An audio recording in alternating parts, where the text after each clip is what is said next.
So we're going to go deadlift to start off with, and we'll go 3 simplest ways to improve, and then basically I'll go through these 3 different pointers on each thing that I find that really are going to give you the best returns, I suppose, for most people. Yeah, and then on each section you can put me on the spot, and we'll talk about some programming scenarios. So you like ideally have somebody say, right, oh, I've got this coming up, or I've got this problem, or whatever. Like what could we do? What structure could we lay out to build towards a goal, or whatever? And we can kind of just have a bit of a play around and put some basic blocks together on each thing, and then I'll do like a little bit of a different thing to finish off on each segment. So for instance, there's some guys that are wondering, some of the questions were about people pulling from height. There's a couple of guys doing the BNSF, is it 15-inch? So we can talk about stuff that I've found over the years that to consider for those. And like also another thing on this is like whether you're doing it as an assistance exercise to strengthen your floor pull versus actually trying to lift the most weight from that height if you're doing it for a specific comp, and how these may be slightly different. So we'll cover that. But yeah, that's the idea. That's the structure that I want to stick to.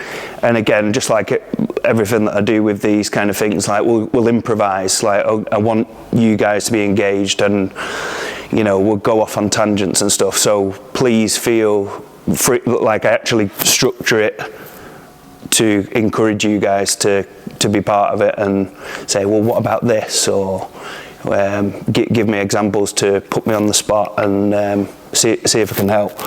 So what we'll do is, like on each section, we'll come back to the board, and then I'll do a little presentation on these pointers, and then we can, and you don't have to join in if you don't want to. We can go and practice the stuff that, like we'll get a few bars set up and have a play with some of the pointers that we've talked about, etc.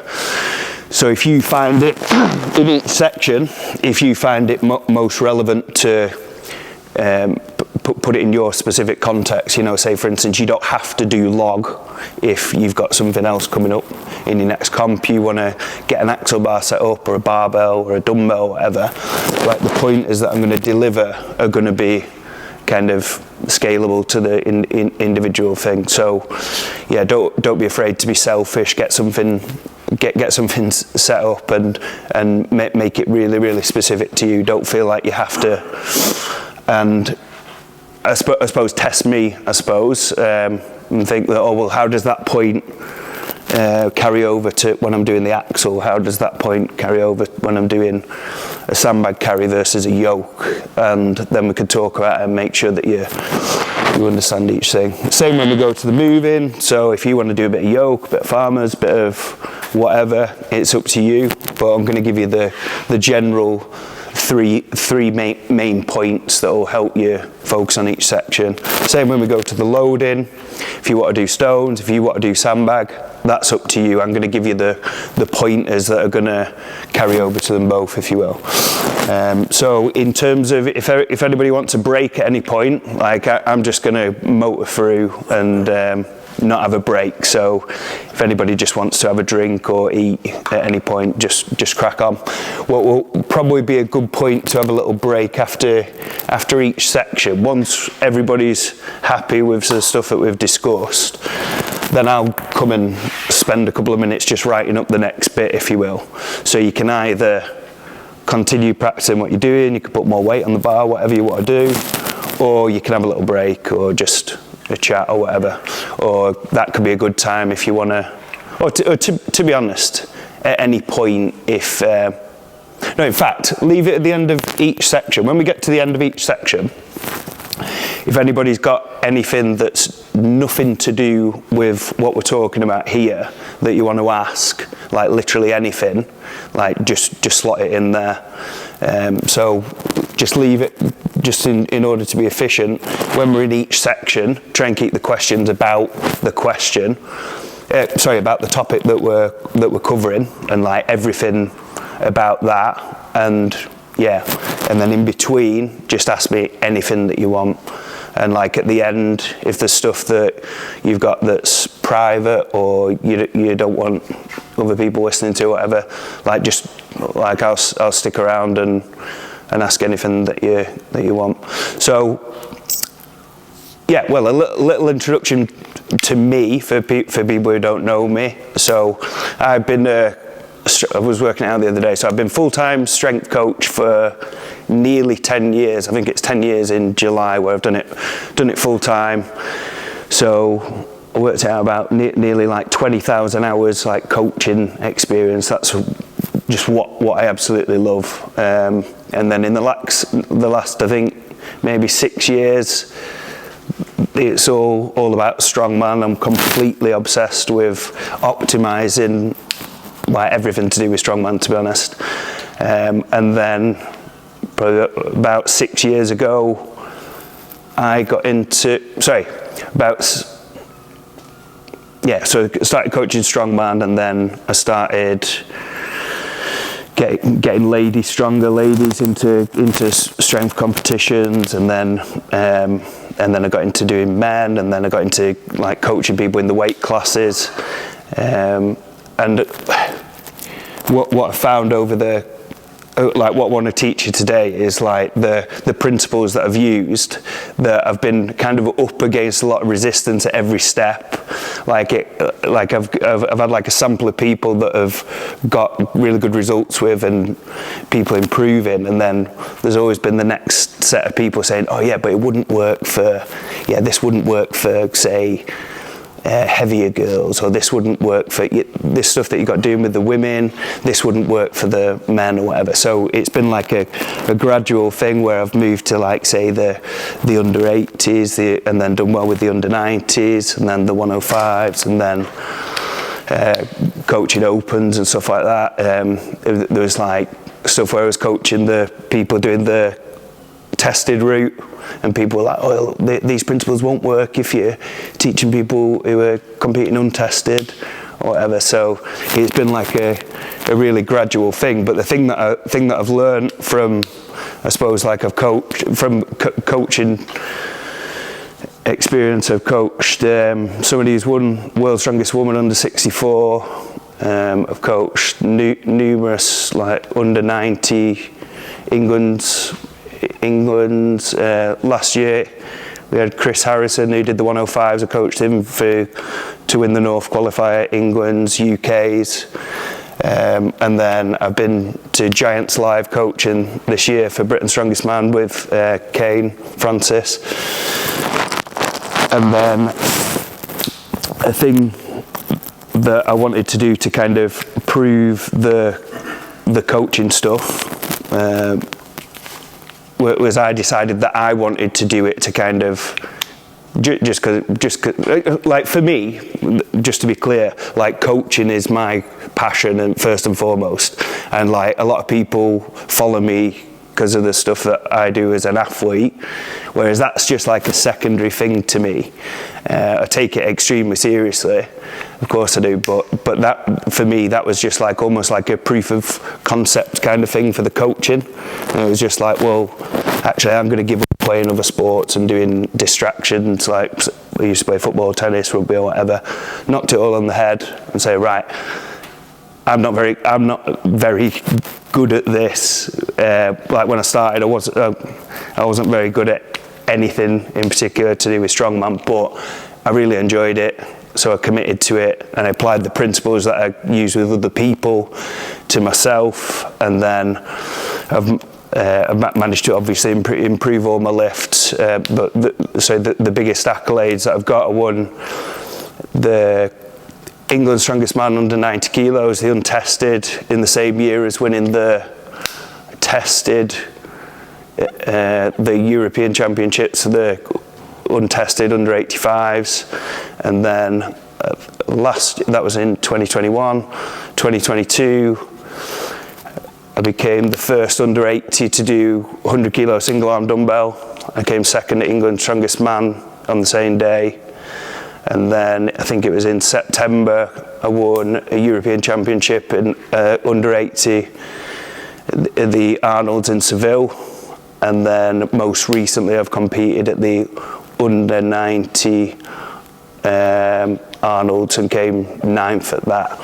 So I suppose what I'm not saying it to brag or whatever. I'm just saying that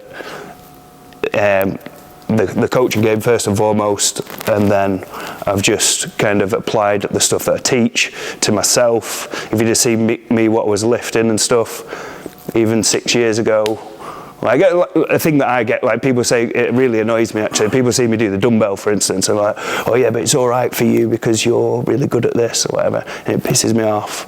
Because like, if you just see me do it 5 or 6 years ago, I was failing 50, like, all the kind of, I've gone kind of against resistance where people have said, oh, you need to go and do this, you need to build up your triceps, you need to be, and I've kind of just found my own way with everything, and that's what I kind of want to teach to you guys today. So yeah, so we'll start with the deadlift in a minute. Once we've had a little intro to you guys, you don't have to talk as much as that, but you know. But yeah, like I've had a look over the notes, but obviously it's great to put a face to the notes. So I remember couple of you guys are doing the under 90, the BNSF, is that right? Yeah. Yeah, so you're doing that. You're Rich, yeah. Go and tell us about that then. What are your... Did really well with that, always stayed on the natural pathway with that, and then did like 4.5 years, and then just couldn't get my head around like just doing, basically it was a choice of either going with the assisted route or staying natural. So I knew I needed a good off season, got a bit bored with it basically, struggled with like nutrition, and like the coach I was with wanted to keep me lean and stuff, and I just thought I need something else, but something fun to train with. So I just started last summer doing a few bits, and then I did a novice and came back 5th in that. Then I just did one in South Yorkshire. And get stronger upper body, yeah, which is going to be obviously helpful. But I just thought, right, well, what are the best people in the world at lifting weights over the head? So then I just completely switched off to everything that I knew about strongman, and then just immersed myself into learning weightlifting, and yeah, did like the British weightlifting level 1 and 2, and just learned the basics: snatch, clean, and jerk, and then the fun bit, I suppose, which I've done in quite a unique way really, is like contextualized all the pointers for the strongman implements. So like if we do a bit of dumbbell today, like I'll be able to talk in your weightlifting language in a way that you'll be able to go up, like make it click for you, I'm sure. So yeah, I found that helpful. So what you're saying, so you're doing the 105s BNSF? Yeah, I did the BNS. I came one place below qualifying, so I'm doing the BNSF. But I competed for like 6 years. I've just never done the bigger competitions. Bro. That's my main goal, either this year or next year. Just want to qualify. Yeah, and do you have any like certain lifts that you feel like you need to? Yeah, I feel like I back myself against anyone on most events apart from pressing, which I normally get none of, and then loading seems to be a weakness. But yeah, pressing, I've done lots of bench press, strict press, trying to build as much muscle as I can. Yeah. The opposite to what you've done, but because I've just hit a barrier for like 5 years where I've not improved at all. Yeah.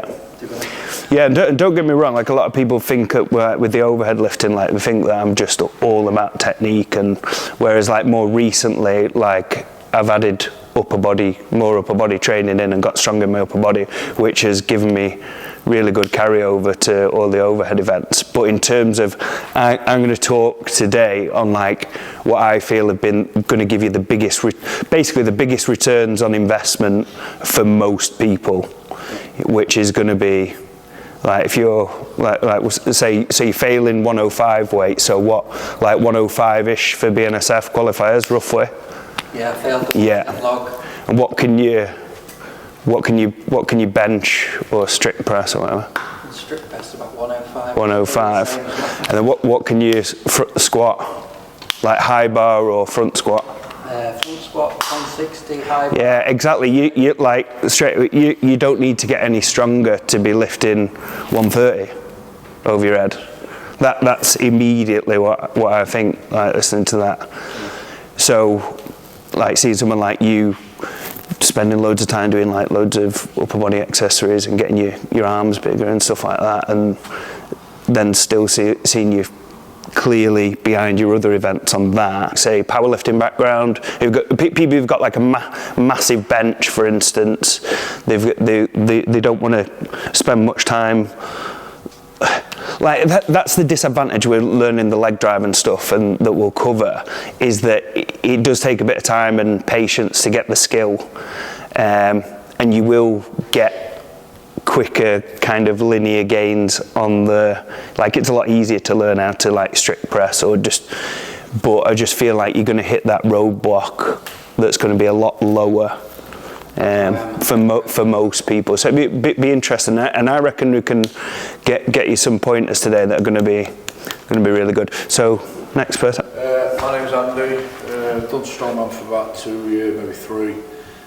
Trained in gyms on and off for probably 10-15 years before that, not serious about. And then just found Strongman, found love for it. I've done beginners, inters, novice. Now I've done 1 inters. Came third at Concord Castle, and I've just pulled out of. Well, I was supposed to be competing tomorrow at Iron Freaks. I pulled out of that because I had an injury recently. And so the next comp now, I'm looking at doing the England's Masters. Oh, nice. In June. So the focus is just getting repaired and getting strong for that. Where's the England's Masters? Is it North East somewhere? I don't know. Yeah, I forgot what they call it. It's up north somewhere. Yeah. Cool. So yeah, I'm just trying to take things slow again now. I was getting coached by Lewis Jack only for 2 months, and I was progressing well, but as the squats got heavier and the deadlifts got heavier, it's an old injury. I had like a calf injury, and as I got heavier, that got worse, and we got to the point where I was hobbling about. So I thought, right, dropped all the weights, dropped out the comp. So I've got like a massage guy I go see. He's a really good guy. He's working on building that muscle back up. Cool. So we'll make sure that we come back to this when we go to there, because when we go to that section, basically I suppose like a thing that I pride myself on really is like through learning, training, programming, periodization, whatever, is that when I've played other sports, like the amount of times I've been in A&E, physio, like it's just been ridiculous compared to like some people see what you're doing on Instagram and think that, oh well, it's you're going really heavy, the risk is really high, whatever. But I suppose I pride myself on like not getting injured and actually, you know, pulling back at certain places, pushing on certain things, and you know, keeping away from the physio room, I suppose. And I feel that I've got some good strategies that I've used that have been effective, that I feel that people can take away. That, you know, like we've all got niggles, like, but it's how we manage that, and I suppose that how, especially if you're like, we're all competing, aren't we? Like, and when that whistle goes, like you're not thinking about, like, you get that little bit of a calf thing, and you can grind another rep out on your deadlift. Are you going to say, oh no, well, you're always going to go for it, aren't you? So the level that you are pushing it at, regardless of whether you do it what level you compete at, like you are pushing the envelope somewhat. So yeah, it's like how we can we've already crossed that boundary of, you know, you're not just doing it to keep fit anymore kind of thing and get stronger. So when we are pushing the envelope, what can we do to kind of manage the, like, offset the risk a little bit, I suppose. Go on.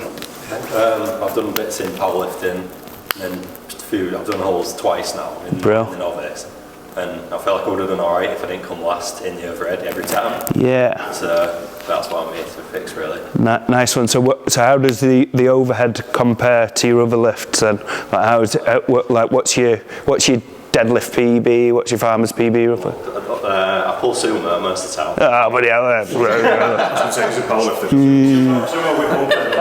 Sumo with bumpers, I pull like 275 like that, but conventional I pull like 240-ish. 240-ish, and then what's your overhead, like axle or log? Axle, I think I've done 90 for like 3. Log, I've 80 for 1. Right. Even so you said you got Hull's weakest shoulders? Hull's weakest shoulders. Yeah.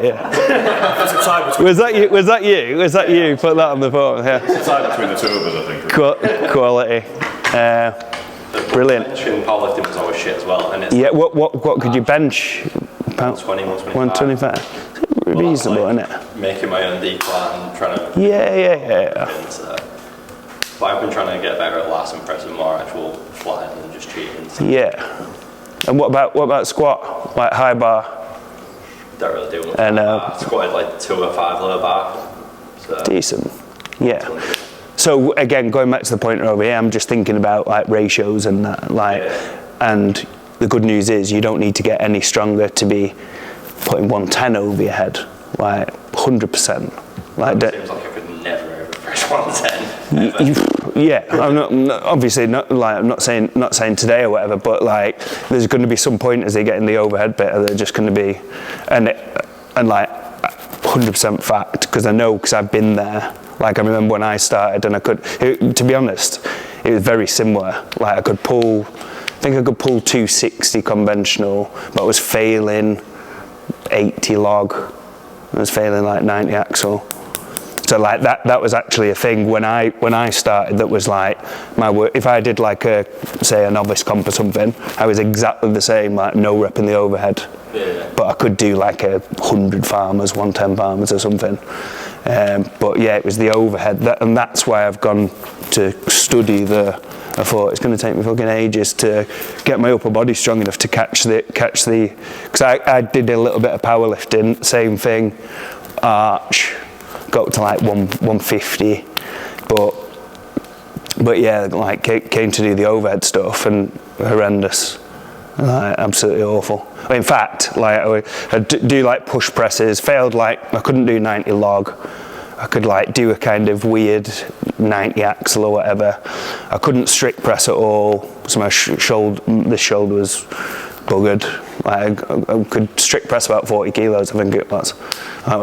About 5 or 6 years ago. So yeah, what I'm saying to you, that like, because there's going to be loads of information that we get through, if your head gets fried by the amount of stuff that we say, if you just zone in on that and the overhead bit, like trust me, because I've done it with loads of people. Like, I'm going to tell you what to focus on, so do it. Go on, Dan, give us a. So I'm doing under 80s as well, which is heavy for me, but mainly I want to go and see if I can. Yeah. I think that's my main. I fell into doing the sport, and the best bit for me is the looking at something at one point and going, nah, that's never happening, and then doing it 8-9 months down the line, and then it becoming routine and commonplace, and all the extra kind of stuff that goes along with that is the big. So I feel like if I can go and get any points on all events in April, I'll be chuffed. That's my kind of.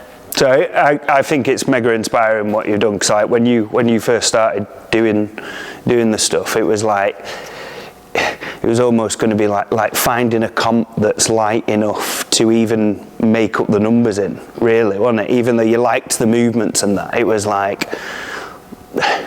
Yeah, it was tough, and now the fact that you're having the confidence to even put your name in the hat for like say an actual qualifying route comp, you know, I just think it's absolutely brilliant. So well done. Because that's a thing that, cause I see here a few people do, like say doing beginners, novice, inters and stuff like that, which are brilliant. But just be careful, like a word of like kind of caution, like be careful on how much weight you put on those things in terms of, I'm not discrediting them whatsoever because they're brilliant, but you can kind of see some people getting a bit ahead of themselves, but the biggest danger is actually people giving themselves a hard time for how they're placing it, like a novice comp. Did someone say they finished 5th at a novice and then 3rd at an inters or something?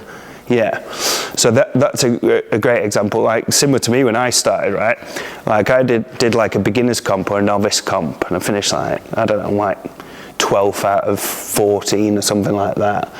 And then about a year later I did an inters comp, so I just thought I'm just shit, and I was fine with that.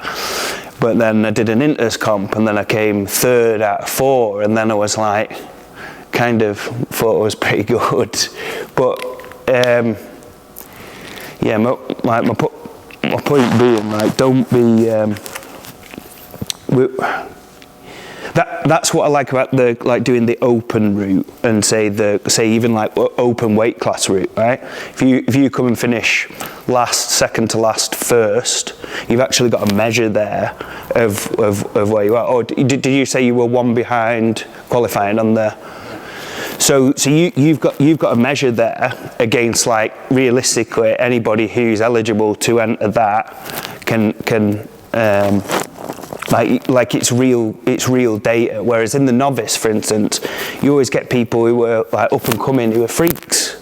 Like, and like, oh fucking, like how often do you hear it, like, oh, glory hunters, trophy hunters or whatever, he shouldn't be doing it, he's got a 300 deadlift and he's doing a novice or whatever, and it can just be really disheartening. And my point is that the measure you get off that, it's all skewed, because you could go and finish 10th at a novice and then win the one next week. Have you got that much better? I don't know. Like, so yeah, a little bit of a kind of advice thing, it would be just get obsessed with your own numbers and make sure that you're progressing across the board. And then if you're doing that's what I love about, like, say doing the weight class route or opens or whatever, if you can, like, you think, right, well, I've tried the North qualifier. Like, where did you finish the other day? 4th? Amazing. Yeah, I was just going to link on to that, yeah. Amazing. 4th out of 11 was there? Yeah. All the newbies, yeah. Brilliant. I stayed in the lane, like you say, I wanted to match what I was. That was it, and I spoke to you before the comp actually, and you were like, you looked like you were shitting yourself. I am the weakest one here. I am the weakest one here, listening to all your weight, definitely. What you're lifting, yeah, but for me, that was a win in my eyes, and I'm still, yeah. But a real example is you could go and do, like, say, because you're strong enough to, you could go and do like an open weight women's or an inters or something. I've done a few novices, and when you say about the trophy hunters, there was a girl there who technically shouldn't have been in the comp, but or you could go behind her, so that's it. But I wanted to drop my weight and make my weight and be with like-minded people. Yeah. And I knew I would never qualify for England, but I wanted to see what I could do against people my own weight, and I did. So. Yeah, and that's brilliant. And my point is, you've got such valuable data now. Yeah. You've done the North qualifier, came 4th out of 11 under 73s. Yeah. Like, brilliant. If you could do go and do say an open weight novice, and you could finish 10th out of 12, because there could be people who are 20 kilos heavier than you. That's what I mean. I've not done the opens, I've done the novice on that scale. Yeah. With so many different sized people. And it's. You shouldn't look at them and think that, but. Yeah. You know. But it's hard not to, isn't it? It is, yeah. Yeah. So that's why I wanted to then up it a little bit and. And are you glad you did? Yeah, I'm still buzzing. I bet, you're amazing, honestly. But yeah. Yeah, it's brilliant to watch anyway. It was a good day, and it was a good day because you're in an environment with people who were in your lane. Yeah, that's what I mean. Yeah. And don't get me wrong, it is difficult for some people because you might just not be like, that's the unfortunate thing about strongman compared to say powerlifting. Powerlifting, you only need to be able to do the bar, don't you? So it's so inclusive, like everybody can do it. Whereas strongman, and that's been the tough thing for you, is even beginners comps, you've got to be able to pull 160. It was like, I remember when I started, and like the lightest comp, I think my first comp was like 200 kilo deadlift for reps or whatever. And I look at that now for like, say, beginners that I coach, and I think, fuck me, like that's like... Some novice stuff's heavy. Like I coach some guys who are brilliant and really good at the strongman movements, but they're just not strong enough to compete yet in the sport that they practice because the weights aren't quite light enough. So it is unfortunate, but go on then, Ben. So I started strongman 12 years ago. Very different landscape back then. Yeah. So exactly what you're saying about with regards to like the novice comps, there was a lot less comps than there is now. So your field was very, very different. And I did 2 novice comps and then stepped up into under 105s, so that I was against the guys who I saw myself as. Yeah. So I did under 105 for another sort of 6 years, and then a few health problems kicked in. And I'm old school. I love strongman basically, and so the only way at the time really for me to stay involved in strongman was to start the competitions, and so that's where that came. And then my wife suddenly gave me a midlife crisis, and that's where this has now come from. So, all the old excuses always come out. I mean, I have 3 young kids, so my nutrition has always been terrible and is terrible. That's always been my stopping point. But as they're getting older now, I'm getting more time, and I'm starting to chase my own goal to 280, and then started this, and so I took about 3 months out completely. So I'm able to... Yeah, because that was the thing that you said on the note. Was it like time efficient? That's the thing that triggered in my head, was like, we can get you some stuff, you know, to... Yeah, that's what I want to do for everybody today, is like try and have like everybody at least to help me like narrow your scope a little bit, because it's so hard for everybody to think, oh well, I've got all these things that I want to improve at, like so and so says this, so and so says that, so and so says that, and then you end up doing a little bit of everything and not really getting anywhere. Yeah, I mean, the guys who know me know that quite often I'll come in and I'll be doing one thing, but then I'll help somebody else and I'll jump onto something else and I'll jump on something else. Yeah. The old sessions where it used to be sort of 3 or 4 hours, you know, you need to condense that back down to training efficiently for like an hour and a half type of thing, really. Yeah. But no, I mean, I'm coming back, and my health and my strength's coming back, and it's just focusing, just getting a bit more back in. And you said overhead, or your log? Oh, my overhead is terrible, yeah. I've got, so my history is rugby and American football. So I've got my shoulders 2 inches out of place, so everything overhead has always been difficult for me. What bit's difficult? I just seem to lack the strength. I could never get the leg drive properly. So my strict press to the thumb is about the same as my max overhead, and it's the bar path as well for me. Yeah. So I move in a very inefficient line, shall we say? So. And do you feel that, honestly, is that down to your shoulder being out of place, or do you think it's a technical thing? I think it's a bit of both, because I've never really been able to focus on it. Again, perhaps mentally I've said, well, because my shoulder's buggered. It's always been the excuse, but like when my log gets heavy, it becomes almost like a 2-movement press. Because it makes sense. Makes sense. Go up and then the other side follows it eventually. Literally, what most people like. That's what most people are like. Even like elite guys that I see, like, yeah, we'll cover that soon anyway. But yeah, we've got any questions before we start, and we're going to go into the deadlift section. So yeah, that's my philosophy, is finding a torso position that you can maintain whether you're lifting 40% of your max or whether you're lifting 90% of your max. So you look at people like Shannon and Joe and Tim or whatever. Tim's recently pulled like 340 at 83 kilos or something, and you look at the way that he lifts the 340 versus the way he pulls 140, and the positionally is exactly the same. Whereas some people would look at the 140 and think, oh well, get his chest up a little bit, bum back a little bit, straighten that. But if you can't maintain that throughout the, yeah, so that's my philosophy on that. So because what we want to avoid is the back rounding further. That in my opinion is the danger, is where you're really exposing your back, is number one, losing the bar path and letting the centre of mass of the bar come away from midfoot. And number two, which they contribute to each other, is the back changing shape under load.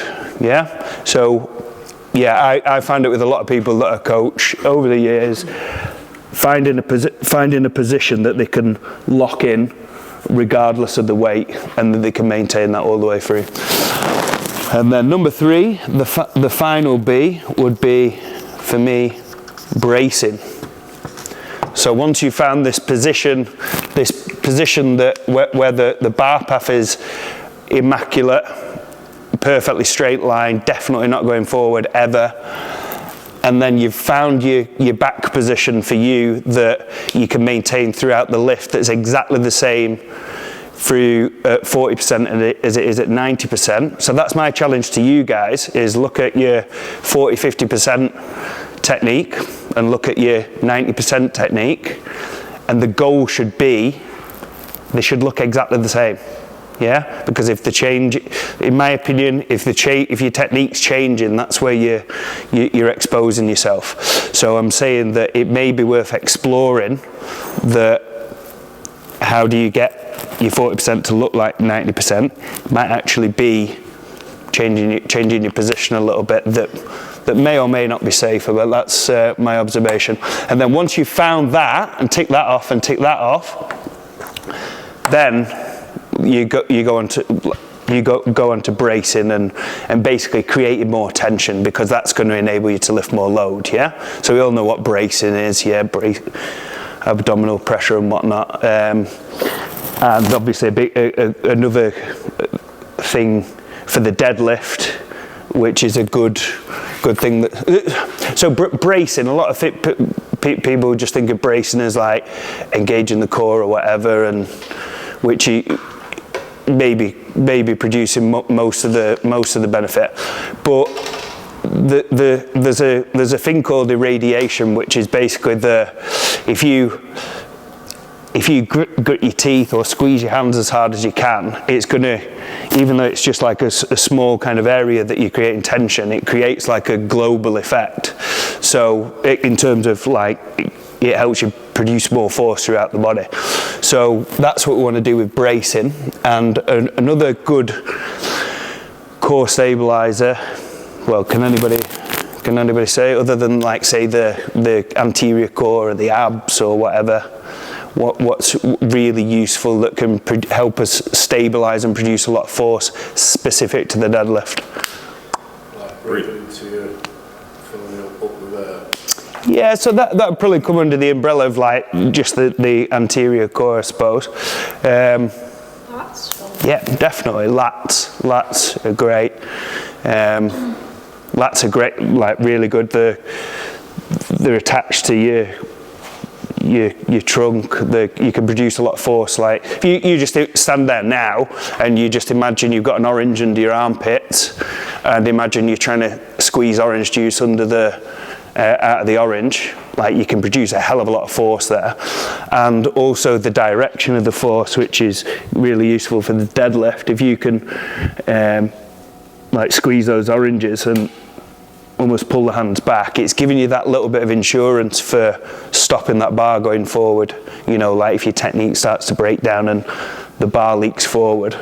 So that can be a really good way for people who are kind of getting pulled forward out of position or rounding or whatever. Sometimes just getting a little bit tighter in the lats can help with that, but those will move on to the next thing. So a couple of errors that I see. but like, not once have I mentioned like if you do all these right, you should be keeping your back straight anyway. Yeah, pretty much. For general population, 100%. Yeah, weightlifters 100%. Powerlifters mostly. Yeah, strongman, you're allowed to hitch, so the advantage is of, like, say, rounding your back for a strongman, competitive way, maybe a little bit different to the other guys, because basically what you do when you round your back, it's giving you that little bit of speed or strength off the floor, so you can get it to here, and then you can have an ugly lockout, whereas obviously it's pointless in powerlifting because you'll just get red lighted, sorry. And then in weightlifting, it's even further pointless because you're putting yourself in a terrible position when you start the second pull, because you're like there, and if you're wanting to produce force to go there, you want to be here, don't you? So that's why that's another topic for another day, but that's where you see like a lot of weightlifters who are lifting amazing weights overhead, and then you expect them to be brilliant at strongman, and then they can't deadlift because they've got no perception of what it's like to, go like do what I said about the other guys about rounding. You're basically separating the scapula forward. It's all about keeping that position, isn't it? Because that position here is going to be stronger for going boom and producing force up. So, yeah. Any questions on that? Is that does that make sense? Does anybody disagree? Agree? What do we think? Yeah, I mean, I noticed last year when I was building up, getting my position correct and bracing, and like you said, engaging my lats a lot more. I had that thing of focusing as if someone, just when someone would give you an electric shock behind you drive your triceps in to stop them doing it. And I found that helped hold my upper body up a lot more, so I was coming a lot more upwards and a lot less rounding the bar, and it paid dividends straight away. Perfect. It was treating each rep of a set as an individual rep as well, rather than just thinking about I've got a set of 3 and getting the set done. Yeah. On each one individually, it paid off massively for me. They say videoing from the side and making sure that bar path was right all the time. As soon as it drifts forwards, you've lost it. So. Yeah. Cool. So a couple of errors before because we'll go and have a look, right? And I want you to look at each other from the side and see if we can see any of these things come in, and maybe video yourself and just think that, are you going to look at your deadlift a little bit differently? I'm not sure. But yeah, a couple of errors. Hip shooting up error. So could anybody speculate over like what could cause this based on my theory here? Oh, definitely. Yeah. And you brace it as well. Yeah, but this is a really good point actually. So this is why I teach bracing last in the chain, right? And because where a lot of people go wrong, in my opinion, is, and this goes with a lot of exercise actually, they brace as the first thing, which can create an illusion that your technique's better than it is. That's and I see it on all exercises. So you could go with shit technique with 100 kilos, and your technique's shit because it's only 100 kilos. But then I say to you, brace. You go and do exactly the same positions, and your technique looks better. But just because you produce more force to kind of, like if you just go da da da da da, and then you go, oh shit, well that was shit. But then you brace, and you do exactly the same. You hold your position better. But as your technique improved, well, no, you're going to get found out as soon as you put more plates on. So my philosophy is based on fixing this first, and then if you feel like, well, the issue with this is like your ego might take a bit of a hit at first, because on all the different exercises, because this is pretty much constant really, like I'll always teach technique, and then you add You look at your bracing, it's like it's just a performance enhancer really, and that's the way that I look at it on all the different exercises. It's like, right, now we're good, now we know what we're doing positionally, now let's have some fun and put some more weights on, and we're going to have to produce more force to maintain these positions as the weight goes up. Whereas a lot of people will start with this, that'll be the first thing that they get taught in a gym or when they're lifting. Right, we need to brace, and then they just lift, and then that's just affording them, this is how it makes sense to me in my head, is like people learning a new exercise, they're learning to brace first. That's just giving them a bit of insurance to lift heavier than they should be doing anyway. That's the way that I look at it. Whereas if you, and I find that it's a lot easier to teach that on top of these, rather than you've got somebody who's lifting a reasonable, how often do you see it, right? You've got somebody who's lifting a reasonable weight and they've plateaued because the technique's so shit. And the only way that they're going to do it is if they completely repattern it and strip it back to this. But it's really hard for the head to do. But if you can actually get somebody to kind of, yeah, just embrace going really light with, and I've taken this approach with, this is exactly how, say, using Kane Francis for an example, he's just come 5th at Britain's Strongest Man, right? And he's made the transition from powerlifter to strongman.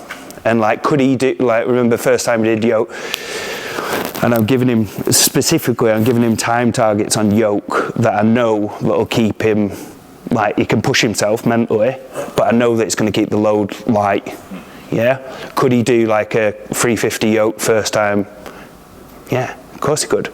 But I'm getting him engaged with like 150, 180, 200, building it up slowly. So he's getting the positional benefits and the technique benefits without, because you see too many people doing it the other way around, where they just go heavy because they're strong, and they kind of bypass. It doesn't matter that they only find out that they're shit at this a bit further down the line, and then they've got to take 2 steps back to go 3 or 4 forward, which is fine for some people, but a lot of people, they can't even get their head around the mental aspect of that. Whereas if you can get somebody to kind of just tick off the technique and then slowly add this on, yeah. So that's yeah. Somebody like almost looking like they're setting up for a deadlift, and then it's almost like a squat, and then it looks like they've got really good technique with fuck all on the bar basically, and then they put a few plates on, then they go like that. Has anybody seen that in the gym? Yeah. So yeah, very often, and to be honest, like it can be subtle. Like even like intermediate lifters that are lifting good weights, whatever, the bar path looks pretty good. You'll see it, and then those. To be honest, like I was deadlifting last night. Look at my videos. I'm doing exactly this. My hip shooting up. I'm thinking, right, be patient off the floor, be patient off the floor, and then I've gone like just that little pop. But what it means most of the time, if your hips are shooting up, in my opinion, they're finding a position, they go into a position that they're stronger in, yeah? But the problem is when you start in an inefficient position and then they go into this stronger position, as you say, they break the weight off the floor in the example of the deadlift, is they're not able to hold it there, they're going to there. It has like a momentum effect where, like say if my hips start to rise there, this still kind of accelerating up. Whereas if I go somewhere in the middle, and I actually think that, use that as a message, right, my hips are shooting up, I know they're shooting up, I'm trying to keep them down, but I'm just not strong enough to keep them down. Right, maybe today I need to just start here. And that subtle little change of, very often is just starting that little bit higher, you'll be able to find that bite point where your hips don't shoot up anymore, and it'll probably be a little bit lower than where they shot up to, if that makes sense. So yeah, that's a common thing. If you feel like you get into a certain weight, 70% or something, 80%, and your hips are starting to shoot up, very often, just starting with your hips a little bit further back and up, or a cue that I like is, like, imagine somebody's got like a piece of string on your tailbone and they're just pulling it back behind you there. And you can almost find that bite point here where you're creating tension. So the other thing that I see, which I feel like is very dangerous, going back to this thing, and it's really subtle, and it seems to me to happen more with people who are a bit more flat back and a bit more neutral spine, and they'll sometimes, and you might not even notice this. A lot of people are surprised until you point it out.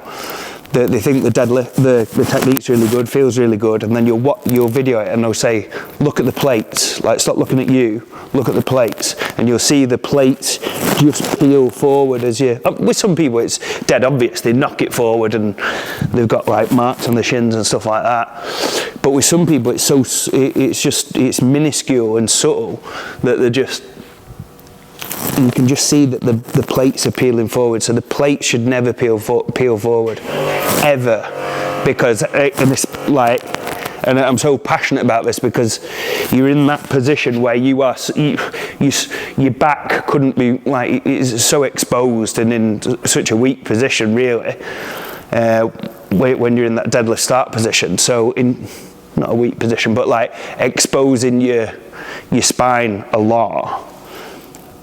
So if you're knocking it forward, like, you're really exposing yourself, and that's an example in my head that I've thought, where I've seen flat back deadlifters fuck themselves up on deadlift, and be like, well, I don't get it. Deadlift's not for me. It just hurts my back. Look, my back's straight. But it's the bar path. It's because they've nudged it forward, and they've magnified these shear forces through the spine. So that's a massive thing to be careful of. So let's go and do something. And yeah, if you're a bit cold from standing and listening, just let's do some deadlifts. I'm not bothered. I'm not interested in what anybody's lifting today, in terms if it's like a massive, what I believe like is a hinge that's going to open up a big door. I'll very often say to people, right, just think of this now, and then message me or whatever when you've done another 1,000 reps. And they're like, what? And then I'll say, I'll give you your next cue when you've done your next 1,000 reps. And then they'll do that. They'll do that, and they'll be like, oh, well, I had to use empty bar because it was loads or whatever. It's taken me X amount of weeks. And then they'll send me a video, and the technique's better. Like, because you've just created that environment where. So the other kind of keys 2, 3, and 4 that you considered giving them on that day, but you held back on, they've already fixed. And the advantage of doing it that way is, like, it works really well for people who get, like, say people like me, like, I get flustered, I get, like, I've got too much stuff going through my head, like, I very, very easily get confused and struggle to focus and stuff. So, but give me one thing to just practice loads and loads of times, like, I find that works really well, and it works well for a lot of people. But yeah, don't be afraid to, if you're not quite getting it or whatever, then I'll say. But come on, let's get going with some stuff.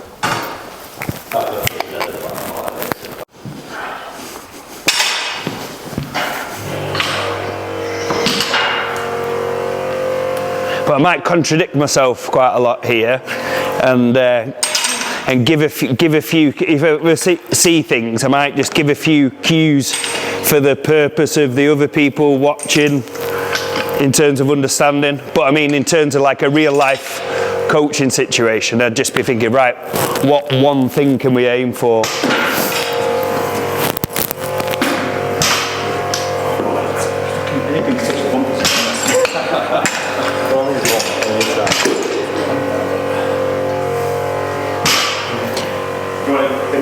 lifter on the walls on there for advanced. Yeah, and by the way, the angle that I teach these from is like, I'm assuming that from the stuff that you've said that you guys do, you're not beginners, most of you're intermediate to advanced lifters, yeah? So I'm not going to patronise you with a lot of the shit.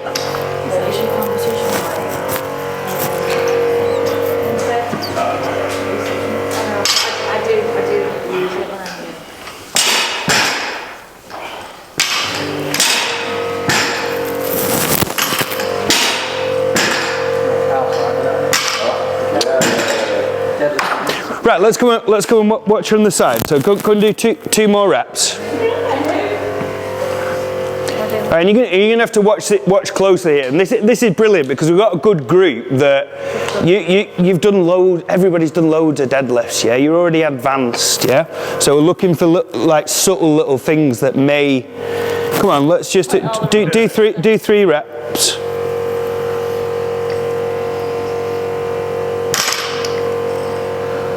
Right, that'll do. So I was looking at something else, and this is the advantage of like, if you're coaching or just coaching yourself, like video from different angles, yeah? I've just watched from 2 different angles, and I saw something that I was going to give you feedback on, but then I've looked from the side and then give something else that I'd prioritised before that. Right. Yeah?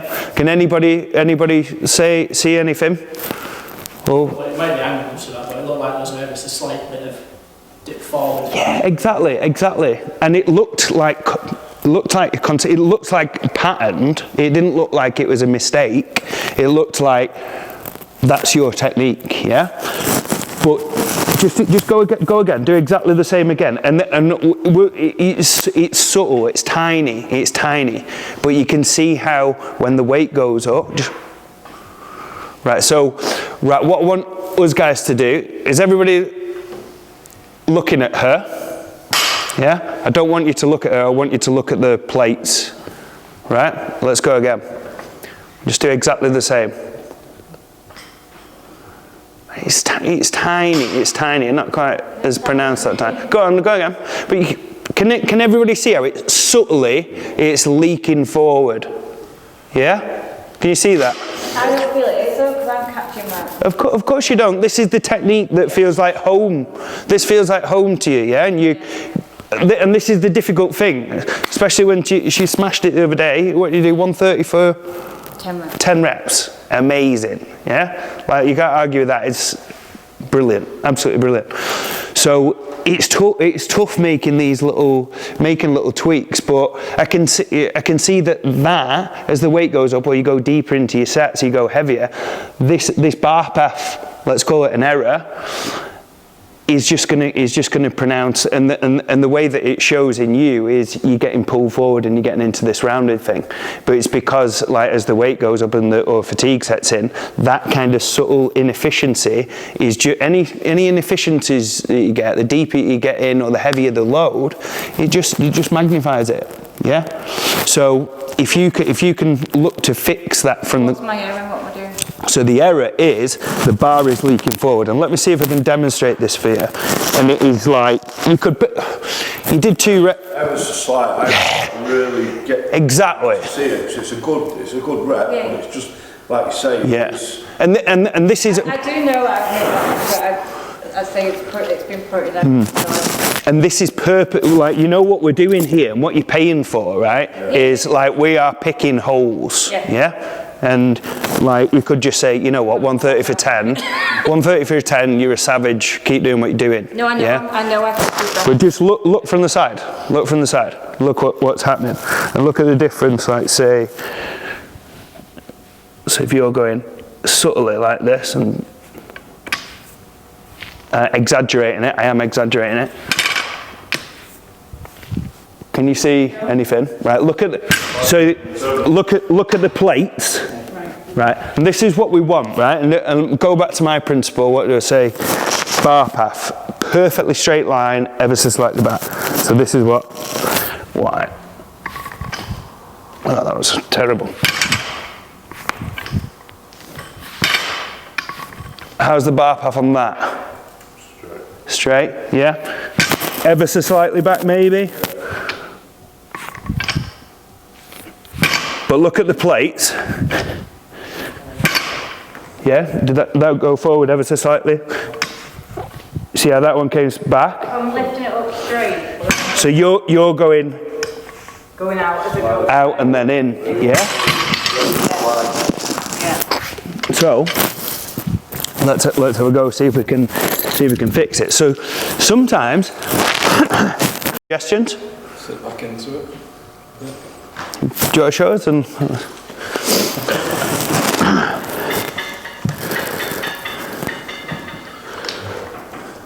right.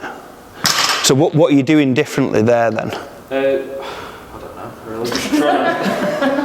Just imagining I'm kind of sitting back. Right, okay, yeah, okay. Yeah, so what we can do, so come and have a look from the side. These are your options. And again, you need to go and explore these. This is beyond the scope of today.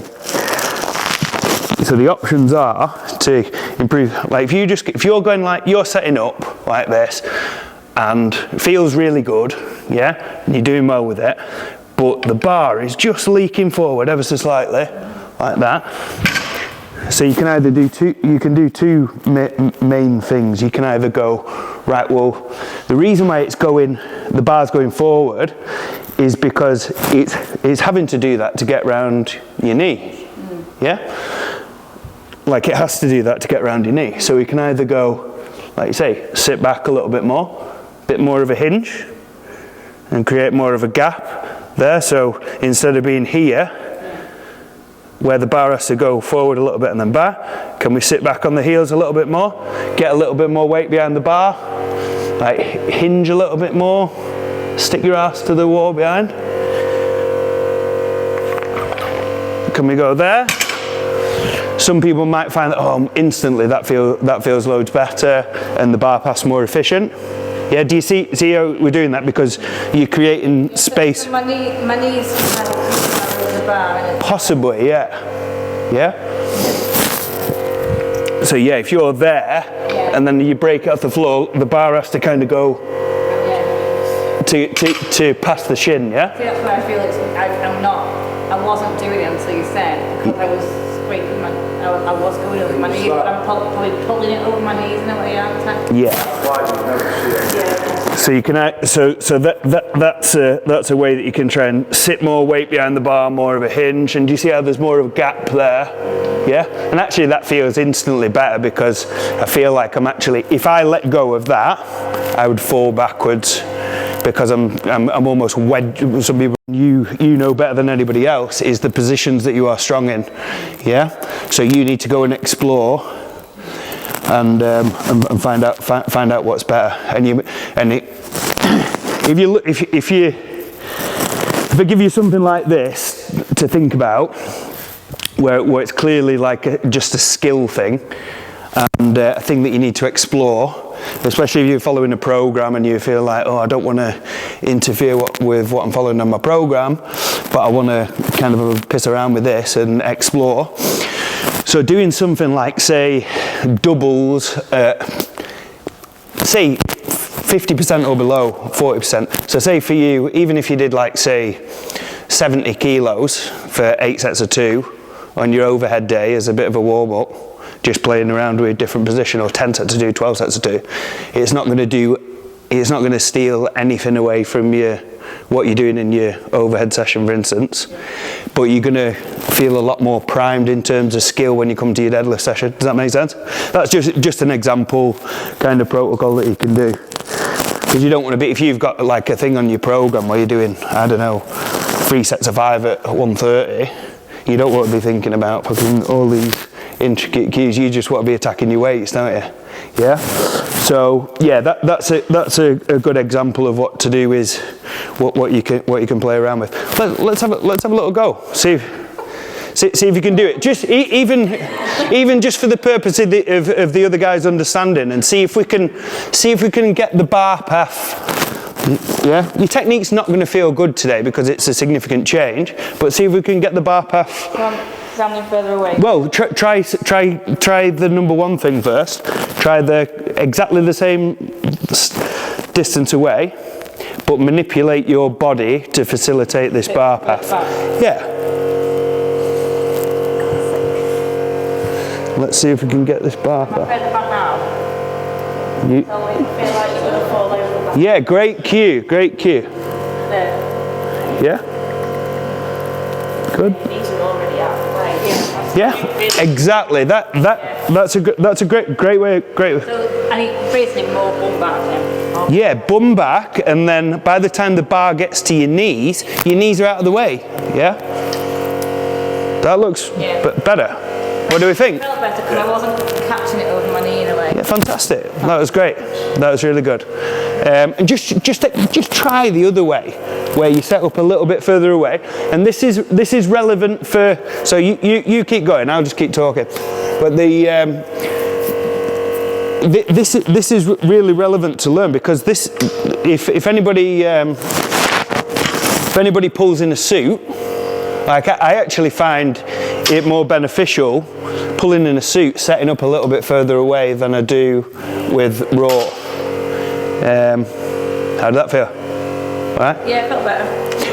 But the thing that you need to look at is video from the side and just think. Stop looking at your body. Look at the plates. Right? That's your objective measure, and you can't. Right, that's the thing to focus on. Right, where are these plates moving? They're moving forward. You need to fix that, and then basically work out what feels best for you. Is it hips a little bit further back, or probably actually? I think I need to generally video myself more. Yeah. But hopefully this, like me telling you, that is the thing that you need to look at, and that's gonna be better long term. Official, Yeah. That was really good. A giveaway was when you did the one where you said, what did you say? Sit back. Oh. Yeah, that was it. That great cue. Yeah. On that one, an advantage was like you're actually pulling through a shorter range of motion. Like the bar path is not only more efficient, but because it's not going on that subtle arc, instead of going. You're not going up and round. Up and exactly. You're not going round and then to lock out. You're actually going. This feels weird. This feels weird. Oh, but it felt more efficient. But then, that'd be really good. Little thing on the suited versus raw. So, has anybody pulled in a suit or know anything about pulling in a suit? No. Does anybody think they may pull in a suit at any point? Yeah. I'll just cover it briefly. So, what a suit is doing is basically providing the. If you wore a deadlift suit, imagine it like we all know what a singlet's like, yeah? Like for powerlifting singlet or weightlifting singlet, yeah? Imagine that, but it's made out of like say the same material as your jeans, for instance, yeah? So if you're standing up and it feels reasonable, but you go to bend over and you feel like, oh yeah, there's a bit of tension there, yeah? So you're manipulating that tension and getting it to help you with the start position of the deadlift, basically. Yeah. So in order to do we think that I am going to put more tension in the suit or in my jeans if I'm there, or if I'm here? Yeah, lower. Yeah, definitely. You're kind of loading that tension in the suit a little bit more. Yeah. So the lower that you get, with your hips, the more support you're actually getting from the suit. Yeah. So so in essence, you're giving yourself strength in a lower starting position with the hip. If that makes sense, yeah. So you very often find that people who they'll pull raw. It goes back to the error, that kind of position, you know, where you see people like almost squatting down like this, and then the hips get shot up with raw. Going a little bit closer to that position in a suit, because you actually get more assistance there, like it's going to be a little bit closer towards that on the continuum, if that makes sense. Yeah. So what does that cause you to do? If I'm trying to get my hips low like that, because I'm putting myself in a stronger position to produce force, what happens to the rest of my lower body? Use more legs. Yeah, definitely. So what happens positionally? So if I'm right? Yeah, because if I set up in the same position here, and I'm like, oh, there's my raw start position, I'm like, oh shit, the suit feels really good now if I go here, but then I go, I'm getting that strong position, but then I'm knocking the bar forward, yeah? So what I may find that is setting up a little bit further away allows you to get this knees over bar position. Yeah, that's unrealistic when you do raw, because if you try in that position, if I go to that position now, you can see there's very little hamstring tension. I'm stronger there, everything's tight there, yeah. But when you've got the suit, you kind of trade in this for a little bit. So that's a thing to consider if you ever go to pull in a suit, yeah. Right, let's have a look. Does anybody want me to look in particular? So this is 235. That's good. I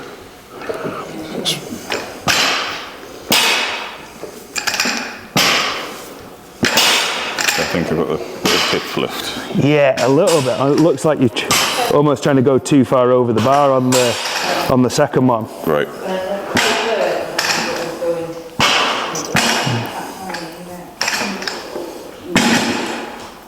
Yeah.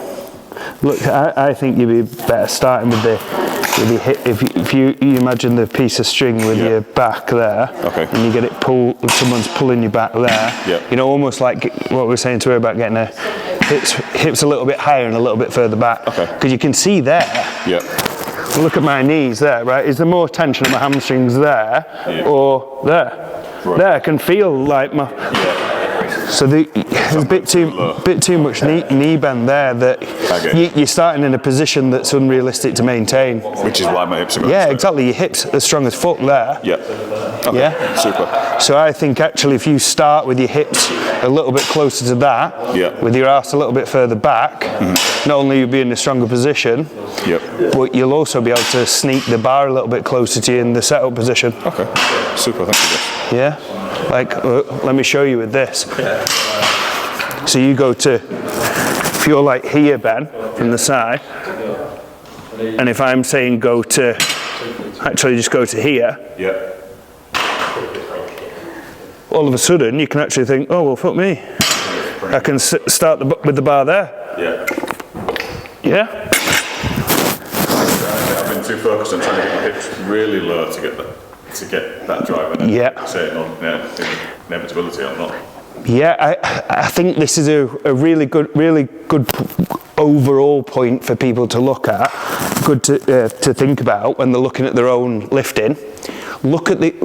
Start looking at the object more rather than what your body's doing. That could be a game changer for you. Everybody looks at what the body's doing, don't they?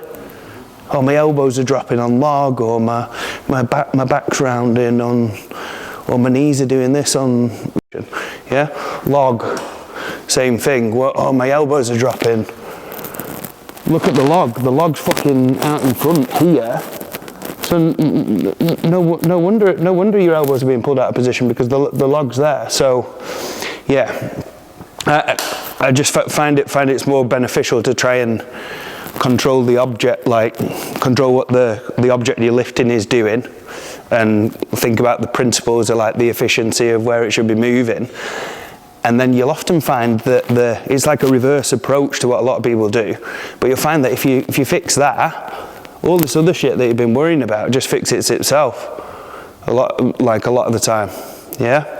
You fix, like you'll see it in the overhead section in a minute, like fix the bar path on the things and get people to actually lift where they should be lifting. And all these errors, like my elbows dropping, my dip going forward, my knees coming, like all that kind of, a lot of it fixes itself. So are there any more questions on deadlift, or is anybody? generating more power from off the ground. Cool. Let's have a look there. What you get it to my knees, and I can get it. Right. Okay. Getting it there. Cool. Yeah. So there's a couple of different approaches what people teach. Like a lot of people have used, like say the Eddie Hall approach of like leg pressing the floor away. Yeah, people hear that about, which works for some people to get the legs firing a little bit more. But then you get other people like Tom Martin. People heard of Tom Martin? He's like, he pulled like 410 at 110 or something like that. Powerlifter, brilliant. But like a way that he teaches is against that approach of the leg press and then hips through kind of thing. It's actually creating tension as a more of a whole unit, like a, I don't know. He said, what did he say to me? It was like,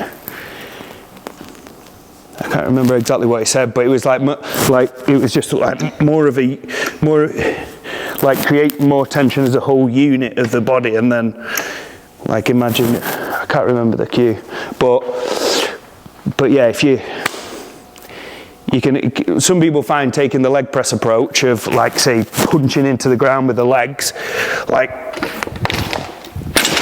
really beneficial. But for me, like when I do that, I find that it, like say I've got a bit of a glute issue, but like I just find it triggers my lower body a little bit too much. And I almost to the point where if my lower body is the limiting factor, I don't even get to test like the rest of my body.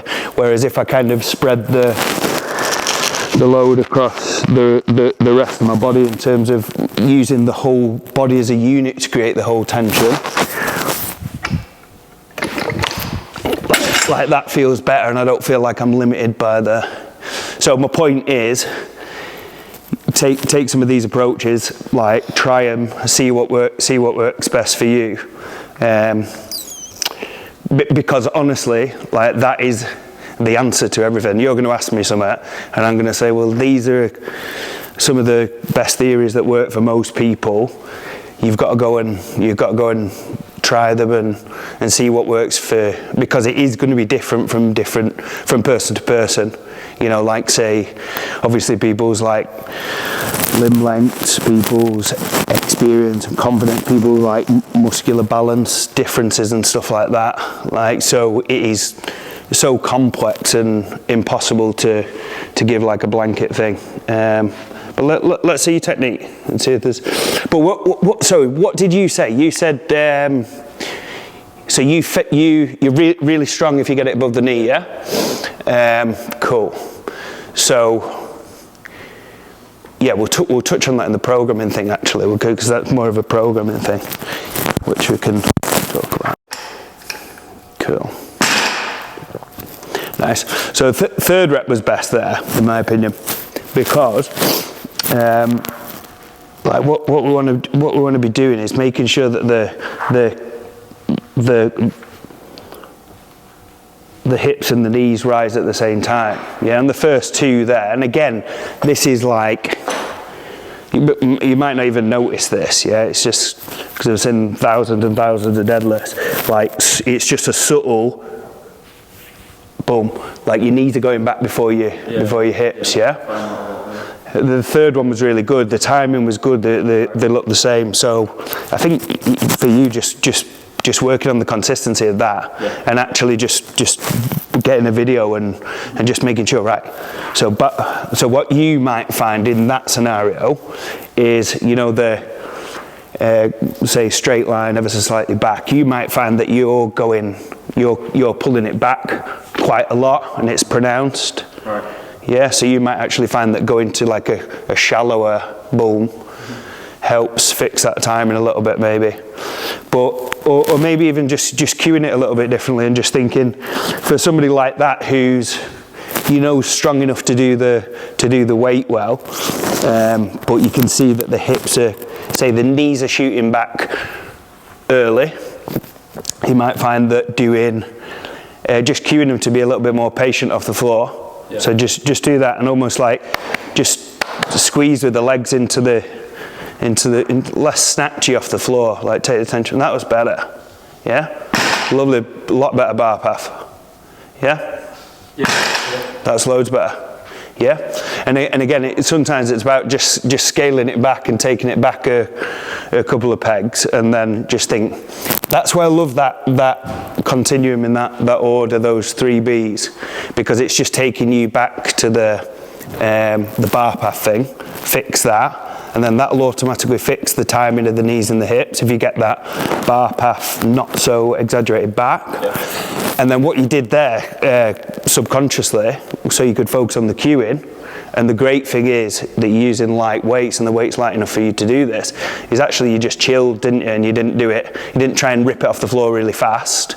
Yeah, because that's a great thing to do if you're wanting to prioritize technique, and not just in a boring perspective of, oh, drop the weight down and go light. Like, I hate doing that for the sake of it. I fucking love lifting heavy all the time. But also, like, I'm also fascinated by doing ridiculously light weights and like optimizing the positions, and a weight that can afford you to, well, don't rip it off the floor, yeah? Get the positioning right, and then, like, take the brace away almost, and the intent and the speed, get the bar path back, so all those reps were brilliant, and then add them back in. Before you add any weight, yeah? Then add so let's do it, right? Do exactly the same positions where you're thinking about squeezing the floor, but just don't go full whammy, or in terms of speed, but do it 10% faster.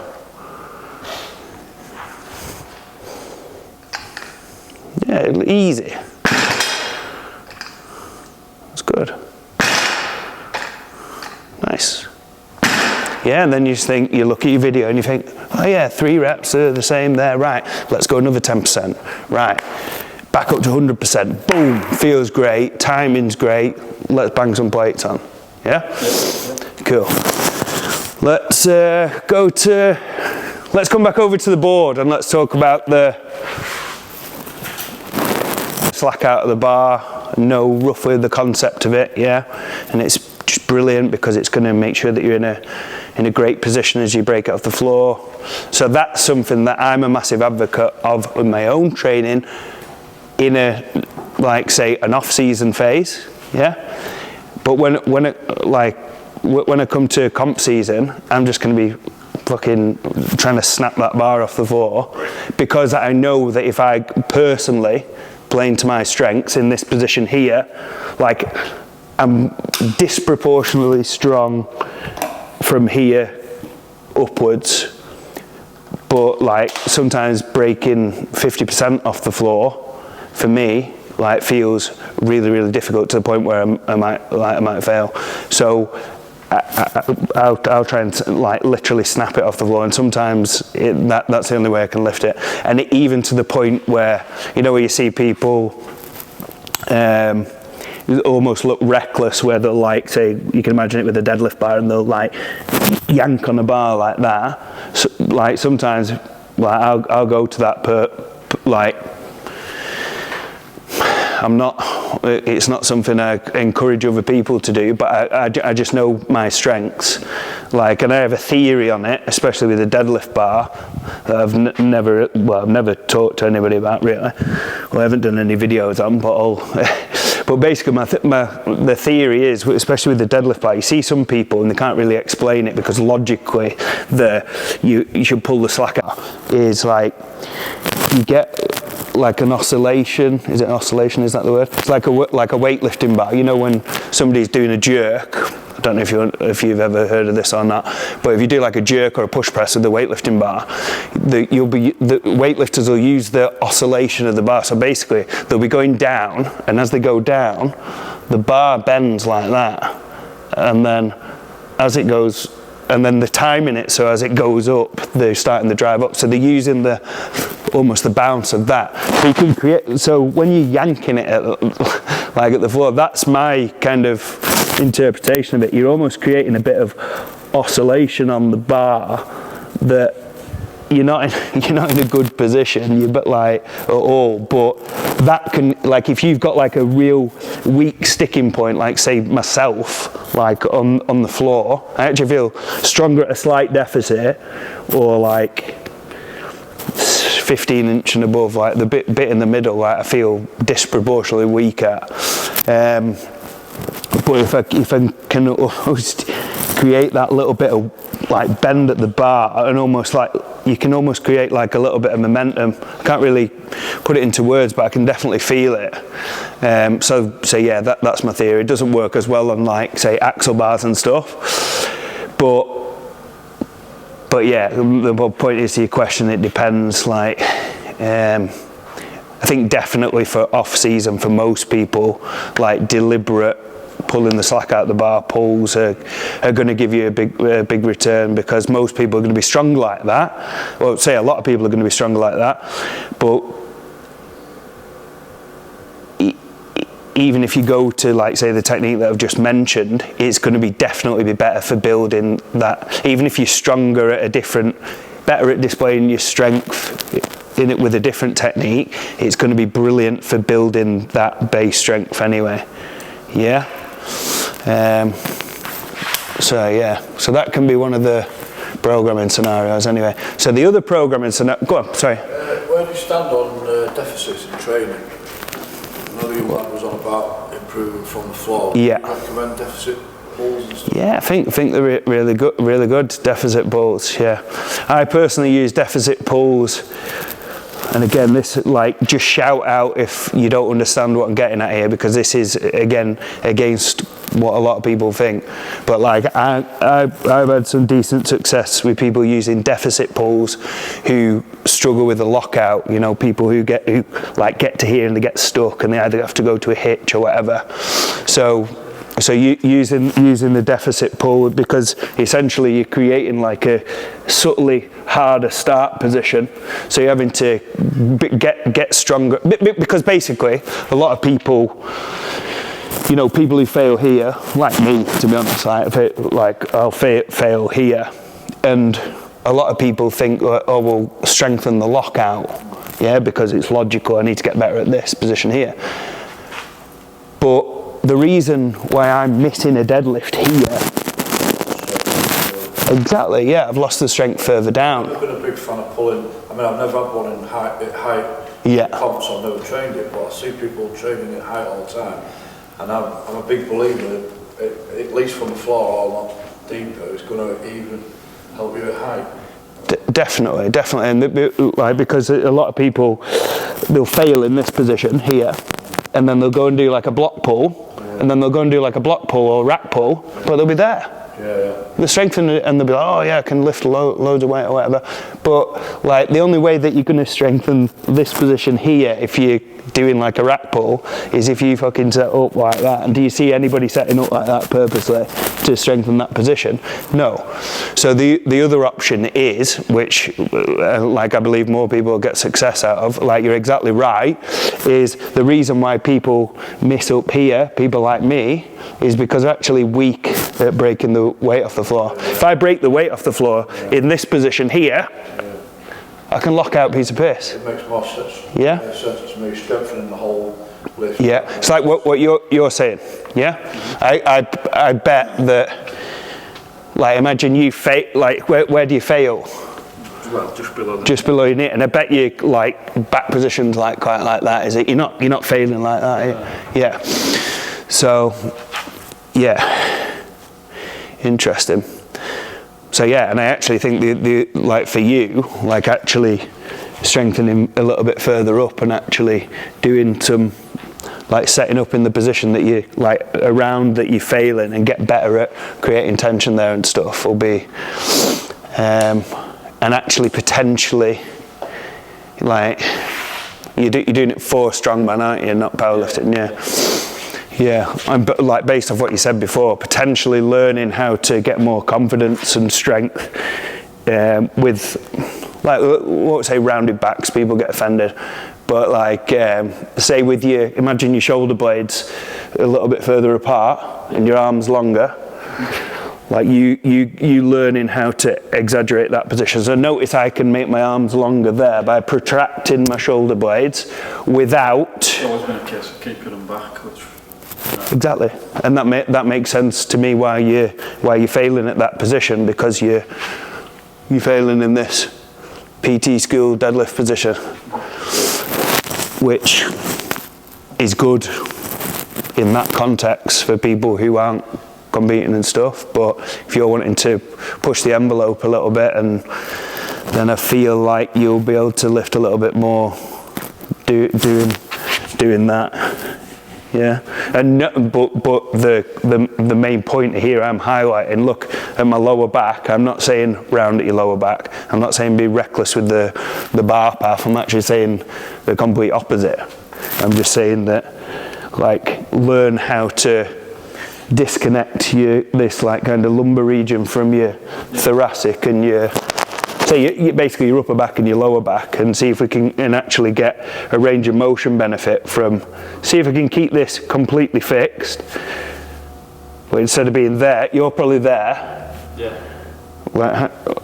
Like you see the difference there?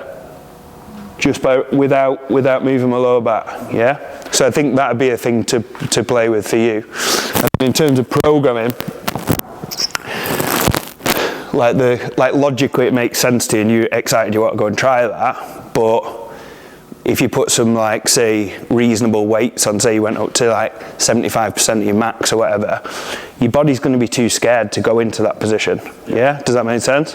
Like, you're going to be like, oh fucking hell, this doesn't feel right, I'll go back to this. What your body knows safe, of course, because that's the most visited position. So actually just building it up as a secondary thing, as like an assistance exercise, will work really well. So something like, if I was going to put something like that in the program, something like, say 4 sets of 6 at, say, what's your PB from the 4? 230. 230. So say 4 sets of 6 at like 120 something. The start of the cycle, maybe starting here. And then that's going to be light enough that you can really dial in this. Oh, well, actually, if I go there and it feels really wrong, the weight's light enough to, it's heavy enough to get enough feedback of whether it's going to be beneficial and you know what you're getting at. But it's going to be light enough for you to explore and not feel like you're exposing yourself. Does that make sense? Yeah. And also light enough from a programming standpoint to just get loads of weeks of linear progression out of that. Like, you could probably go significantly heavier, but you want to like add 5 kilos each week you might get 6 weeks, you might get 10, 12 out of it, yeah? But if you get your 4 sets of 6 up to 170 and it feels like 120 did 10 weeks ago, like, I suspect that your PB is going to have shot up. Like, it wouldn't surprise me if you're pulling 240 by then. Yeah, because you're a lot more confident in that position. Does that make sense? So we're going to cover the pulling from height and anybody else got a mini programming scenario that they want to throw at me? It doesn't matter, we can move on, but if anybody's got something specific, I've given you a couple of examples there. So I've given you the examples of the block pull to build confidence with the protracted position. I've given you an example of like how to bring in a new skill without it interfering with your recovery and stuff. So yeah, just to reiterate that, like say if you wanted to do it on that same thing, like even just doing 100 kilos from a low block on your overhead day, even come in as you warm up or whatever, like it'll take you 5 minutes and you can be like, oh yeah, but at set 10 you're like, oh fucking hell, that feels good. Like, I want to put some plates on, yeah? So yeah, that's an example that you can, because that's the key. When you're doing like, say, a drastic skill change like that, and that is, you're always looking to, that's the thing, that's the skill with programming, is like, how can we facilitate more practice in the area that we need to do, but without having to take from somewhere else. Do you know what I mean? Especially for someone like you say you're really, really busy, give you all this shit to practice, and you're like, well, for me, where do I fit it in? Yeah. But actually doing little stuff like that will, instead of doing like, just put even just put 80 kilo on a bar, you're strong enough to just go straight in at 80 kilo. You can practice those cues. Yeah. Any other examples? So, by the way, the deficit thing, you know, like say what you said about deficits, like little note for me, just personal preference. I'm a big fan of just a subtle deficit. So like 1 centimetre to an inch, really.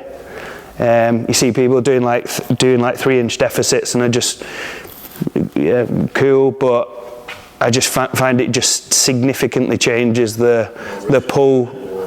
Pardon? No, not risk versus reward. It's just like fucking, I don't know. It's just like doing a like balancing on a Bosu ball kind of thing. It's like not really. It's cool, but it's not really that relevant. It's like feels just significantly different. Like a lot of people just struggle with the flexibility of actually just getting in a reasonable position there. Whereas actually just going with a subtle deficit is just enough to challenge you to just make it a little bit harder to set up and put you at a slight disadvantage, but without completely changing the exercise. I'm a bit of a fan. I've done it for a while with my injury, but my next comp coming up is 240 axle, so I'm wondering whether you find it worth putting them in at some point. Putting what in? The deficit? Deficit, yeah. I've been a fan in the past, I just wanted to pick your brain and see how you... Yeah. Right. The thing is with the injury, which we'll cover, my go-to with an injury would be doing the exercise that you want to do. So obviously like an axle deadlift, and the go-to would be obviously picking a weight that you can recover from. Obviously drop the weight or whatever. But the thing is picking a range of the game changer for me in terms of injury management and stuff is like picking a range of motion that you can work in that feels great. Because you might be like, say, you might go to a deficit or something. I don't know what triggers your calf at all, but using an example, you might do like a low block, or you might deadlift from the floor and you're like, oh fucking hell, my calf's hurting a little bit. But then you might go to a deficit and it's like completely pain-free, or very often shortening the range of motion. You might go to like, say, deadlift from the floor with the axle, and you might be like, yeah, it feels all right, but I can just feel my calf at the end of the session.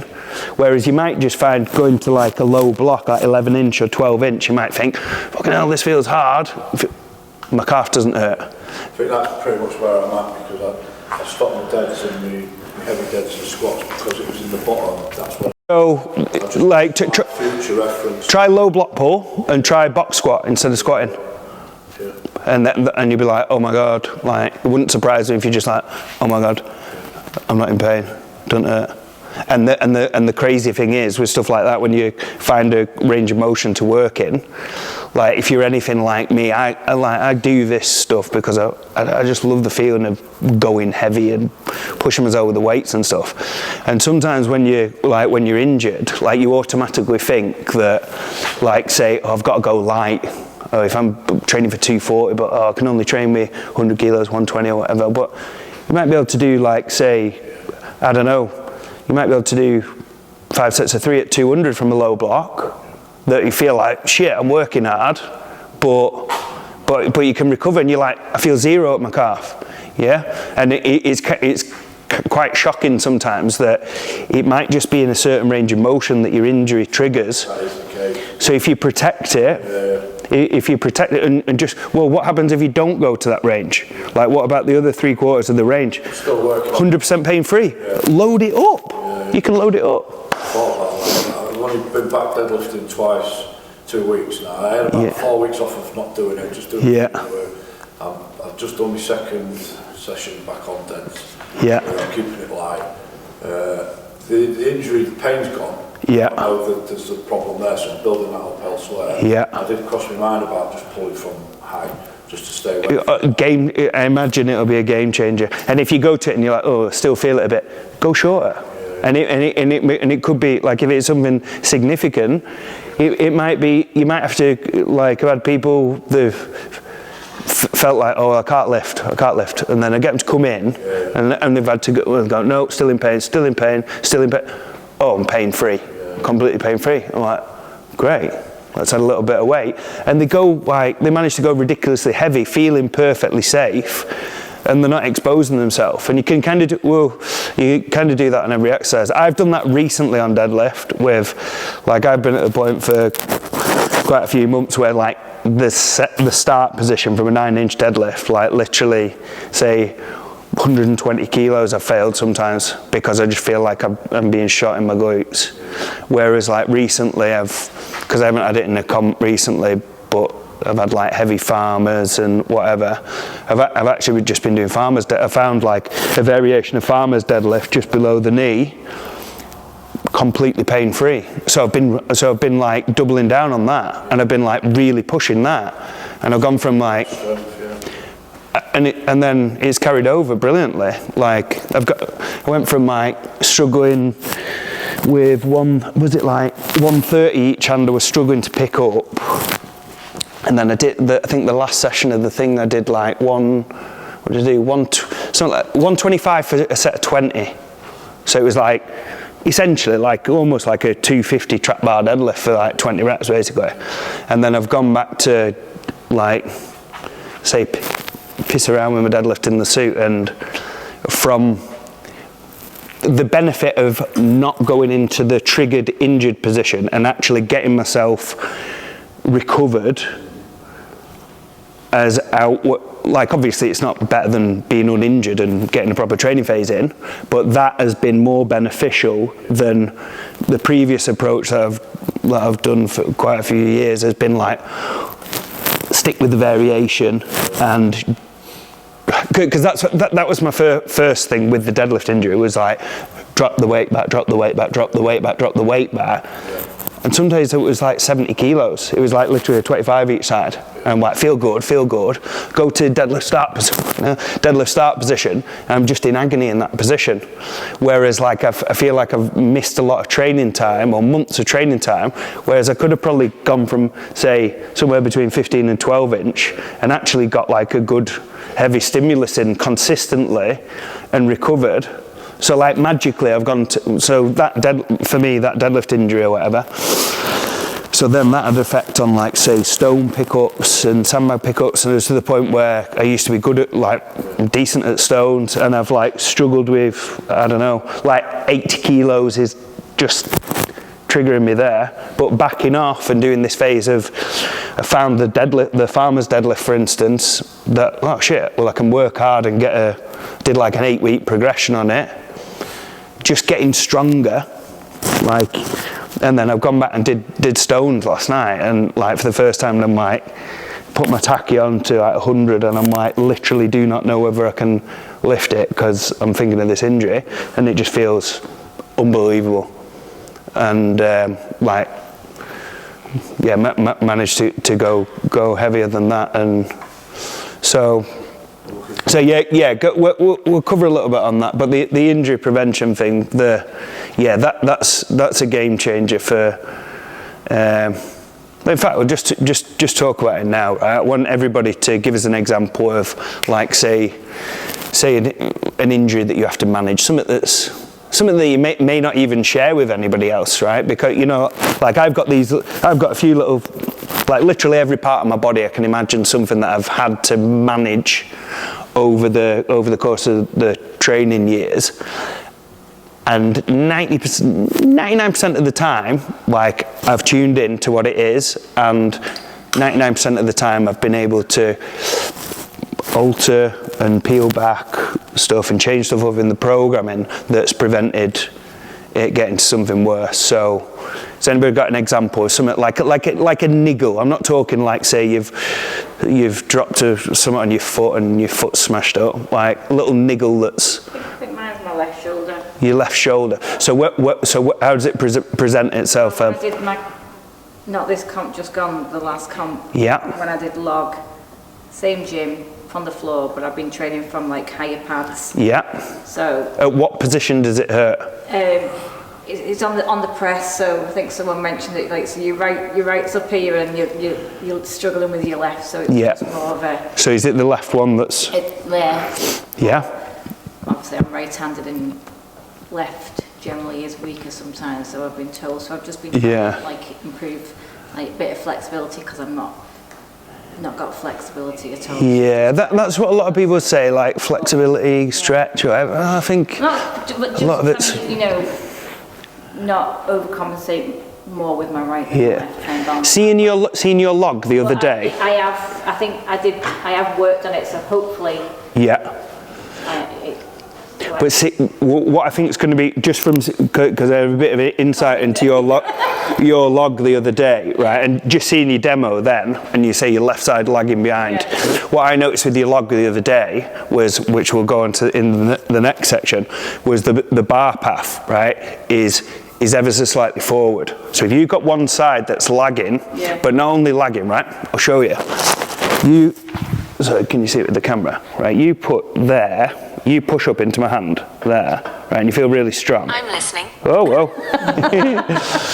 Whereas you come out here, right, and then push it up, and like there's you're nowhere near as strong. Yeah. So what I'm saying is that you're going to have like a bit of maybe a bit of an underlying issue here, but this kind of technique that we're going to be able to improve, that couple of degrees out in front that you're just managing to like brute strength out, this position that you're pressing the log in, when that and it's not just because this side's lagging behind that, it's because of the position, it's because the log is, you're having to produce more. If the log's the further the object is away from you, the more force you have to produce. I get all that, totally, So if we can, when you're put that kind of injured shoulder or whatever, or that thing, if we can... I wouldn't say it's injured. Yeah, you just feel it sometimes. I just feel it. I don't tell anyone, especially my coach. Yeah. But I suspect if you can get it here, like your technique, so you finish your rep and then you're pushing through here rather than out in front, it's going to be definitely a lot better.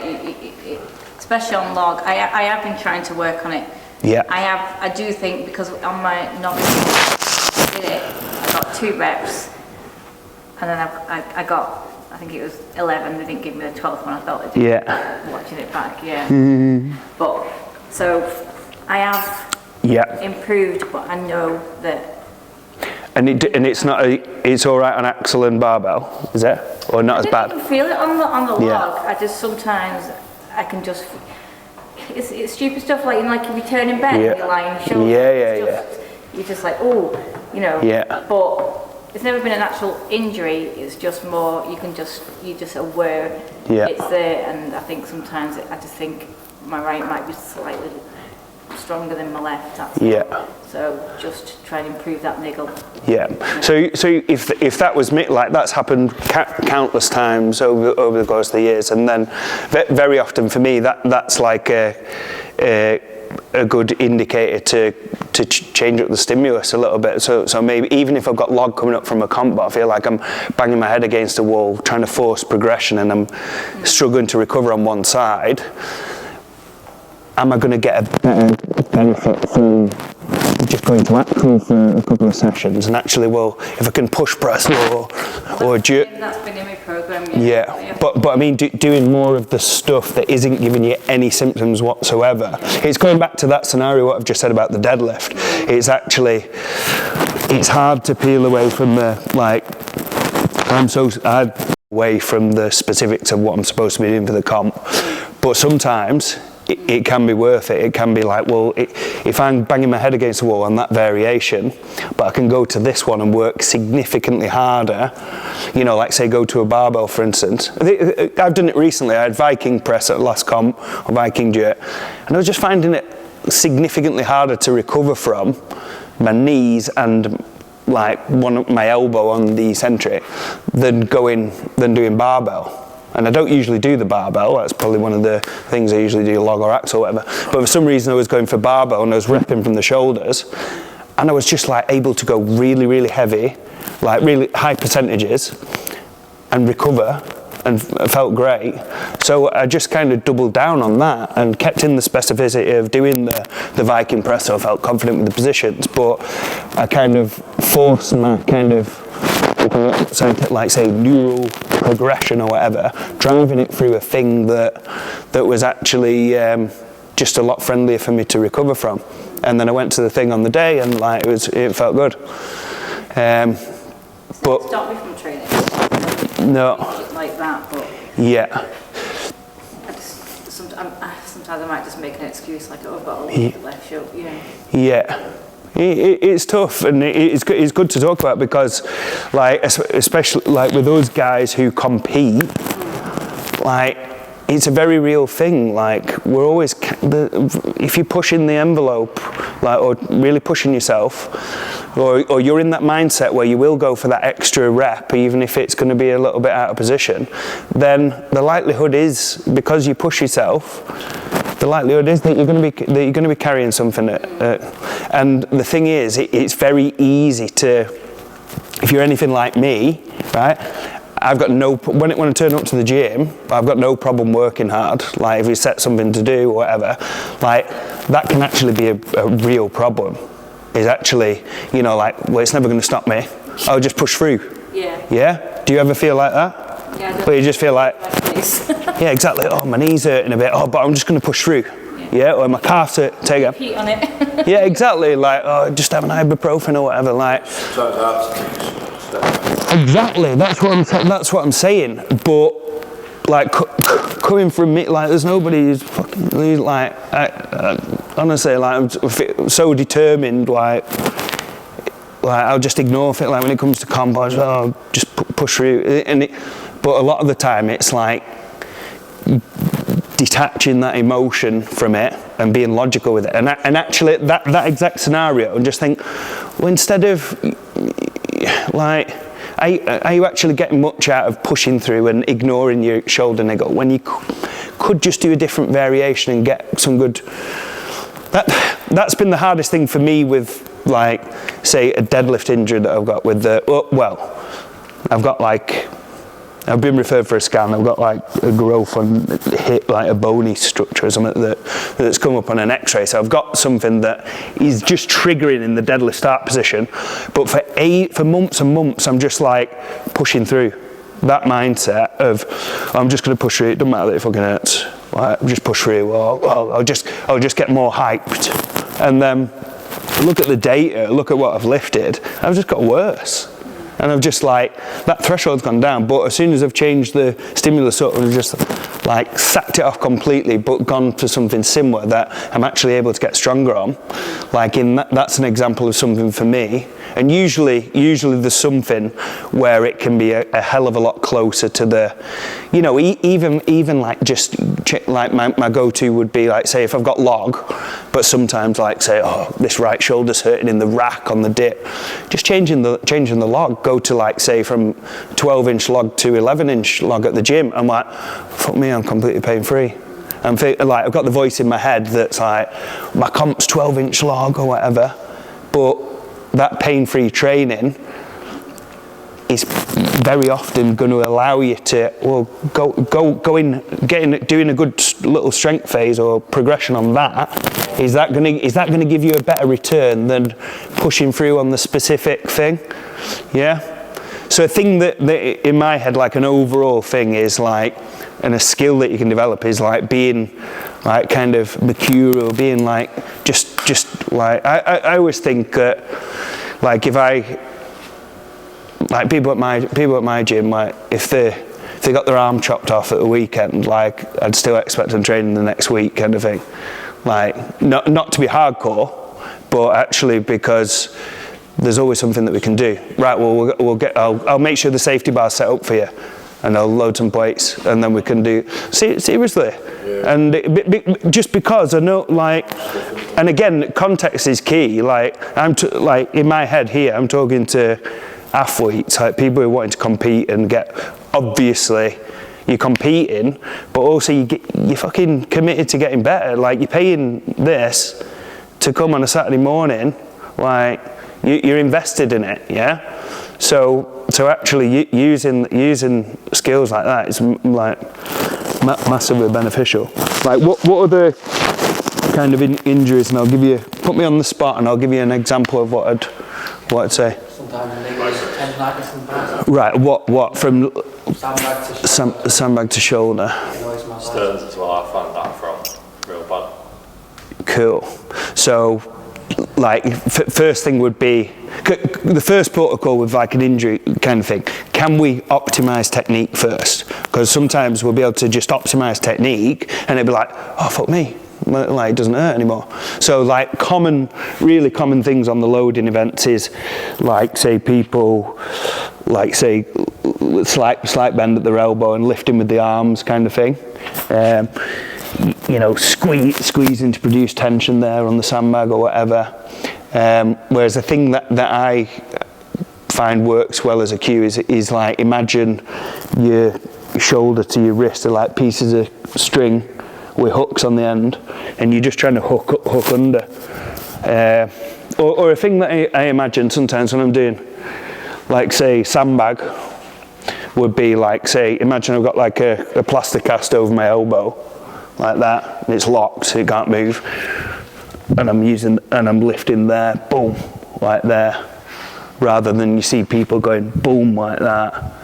And for me, it's actually been really beneficial learning technique over the years, having a really weak upper body, like, because it actually like taught me how to lift and actually completely disengage my upper body.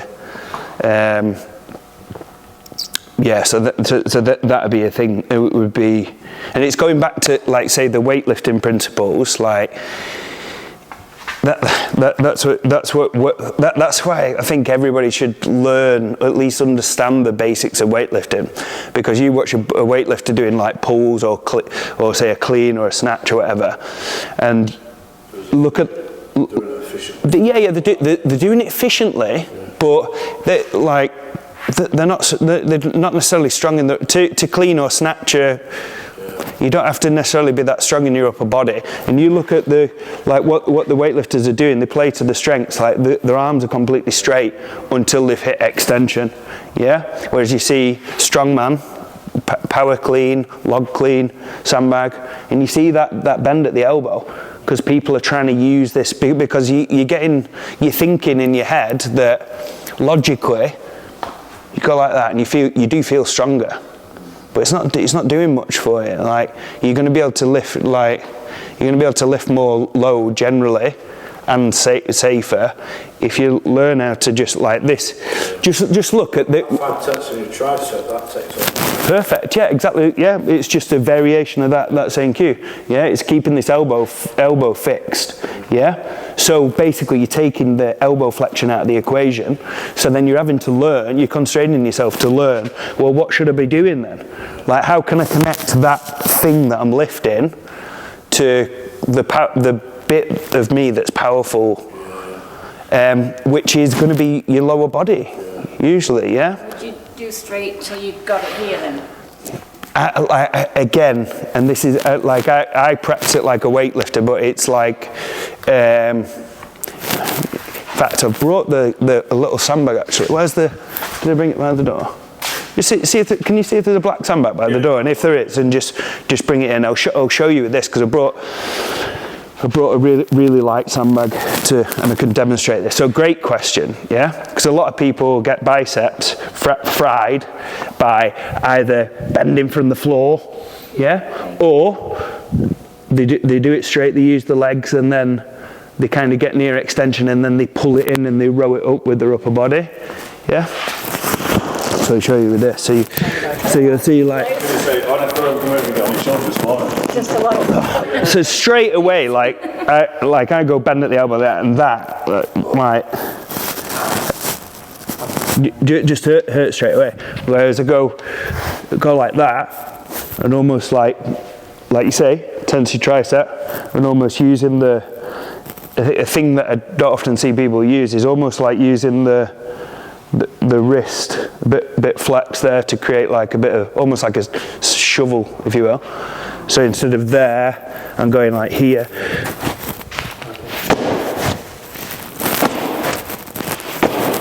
So you see, there isn't any elbow bend there, yeah. And then. Does it matter on you size of your hands? Pardon? Does it matter size? Like you've got little hands. Always. Look at my hand. Look at my. This is Another thing, again, when I started Strongman, all this shit that you hear about, like people are like, oh, I can't do this because of that. Like, I thought for years, right, because I've got pretty small hands for a bloke. Oh, okay. Yeah. So I thought I was going to be shit. Like, people said, oh, you're shit at farmers because you've got small hands. So I thought, oh, fucking hell, so I didn't train him for ages because I thought I was going to be shit at him. But guess what? I trained it, like, I'm better than most people at farmers. I find gloves. Like with little hands, yeah? Another thing that you hear. It's a big help, innit? Go on. Gloves, I've started using gloves on the sandbag. Yeah. I find that takes away all the pressure on my bicep.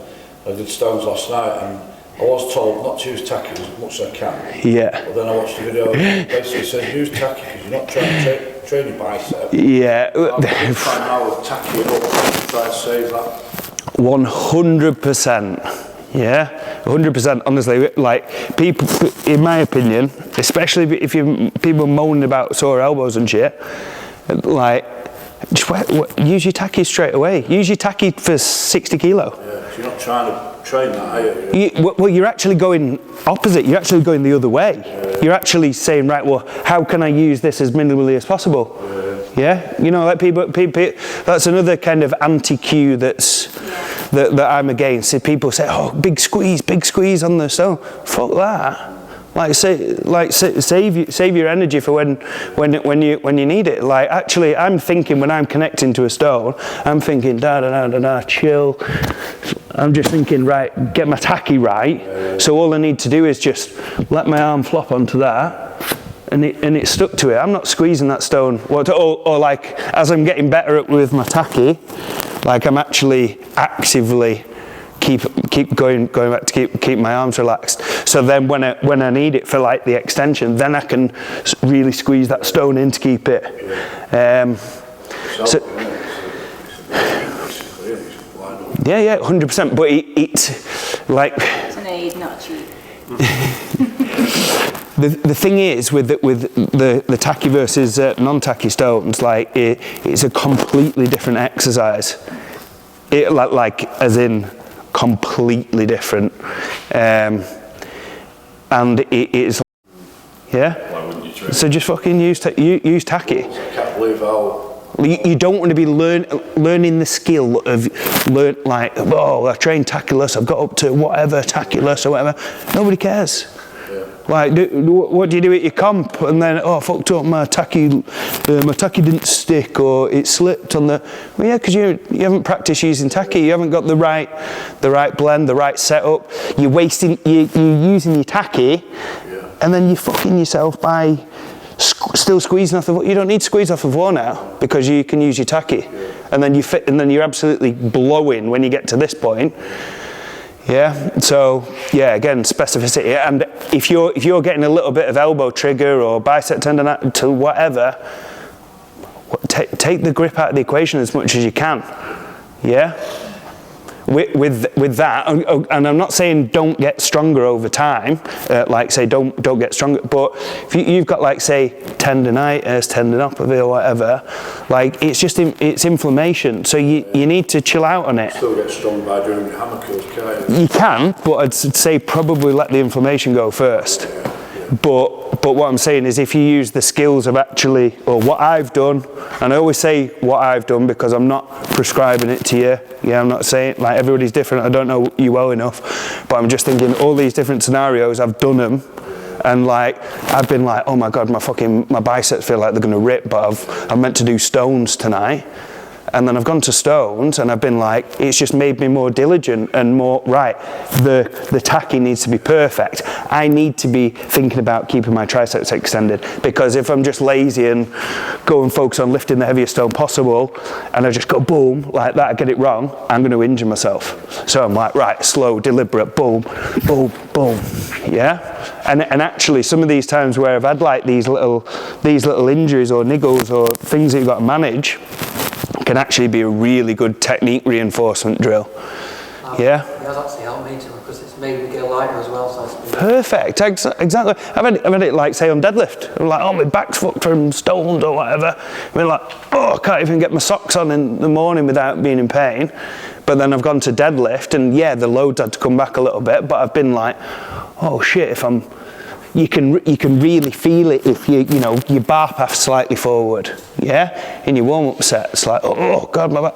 So it can actually be, you can actually use it to your advantage if you can detach the emotion and the logic and actually think, no, right, well, that's a trigger, so I'm going to peel back. This is what I'm going to do instead. Yeah, I don't need to necessarily skip training or whatever. Yeah, but going back to the technique on this. So, yeah, what weightlifters will do really, really well is like resist the urge to use their arms, because it's like as soon as like say you watch somebody, a strongman power cleaning, they won't even fully extend with the legs, and they'll go, and they've already bent their arms, yeah. So all this potential power that you've got there, like, you're not using it, yeah. Should be the last thing in the chain where the arms move, yeah. It should almost be like a delayed thing, I like to think in my head, that is like pop, and it's almost like a 1-2, yeah, rather than you see people going too early because they feel strong at their upper body, but then it's just like if you go there and bend too early, you're creating a disconnect between like actually being able to produce this force onto the object. Does that make sense?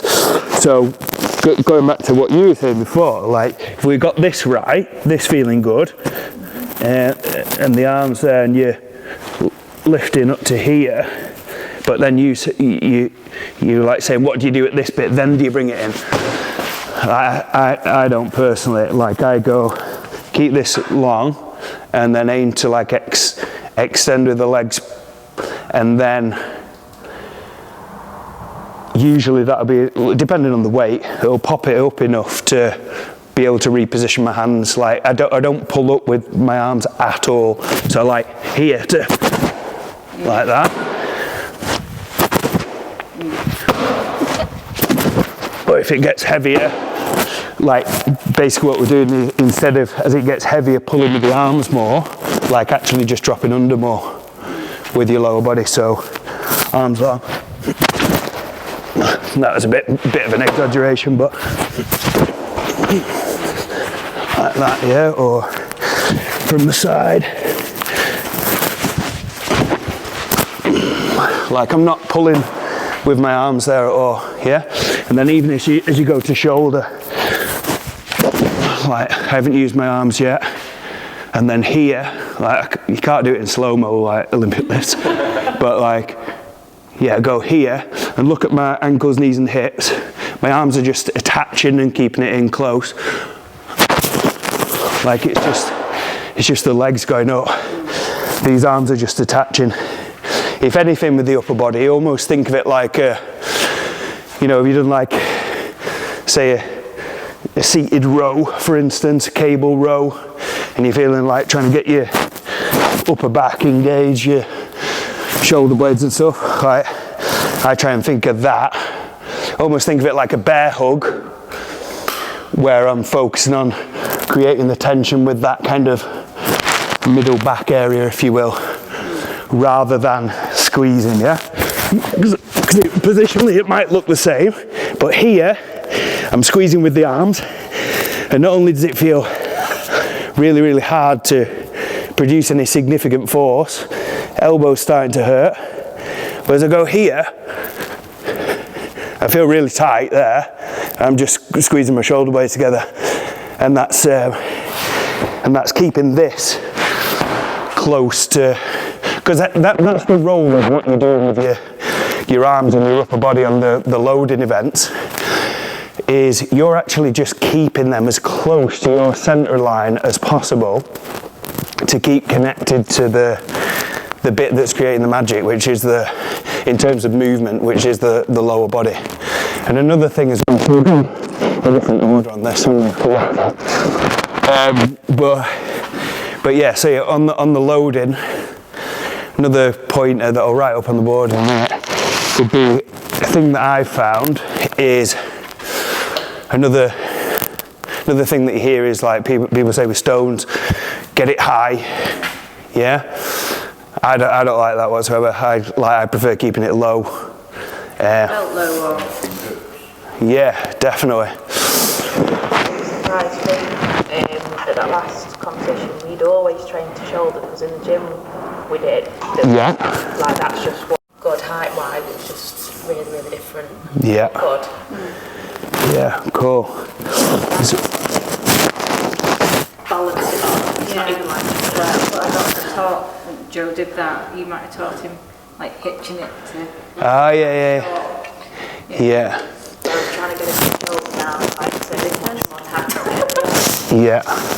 So yeah, there's so much to go at there.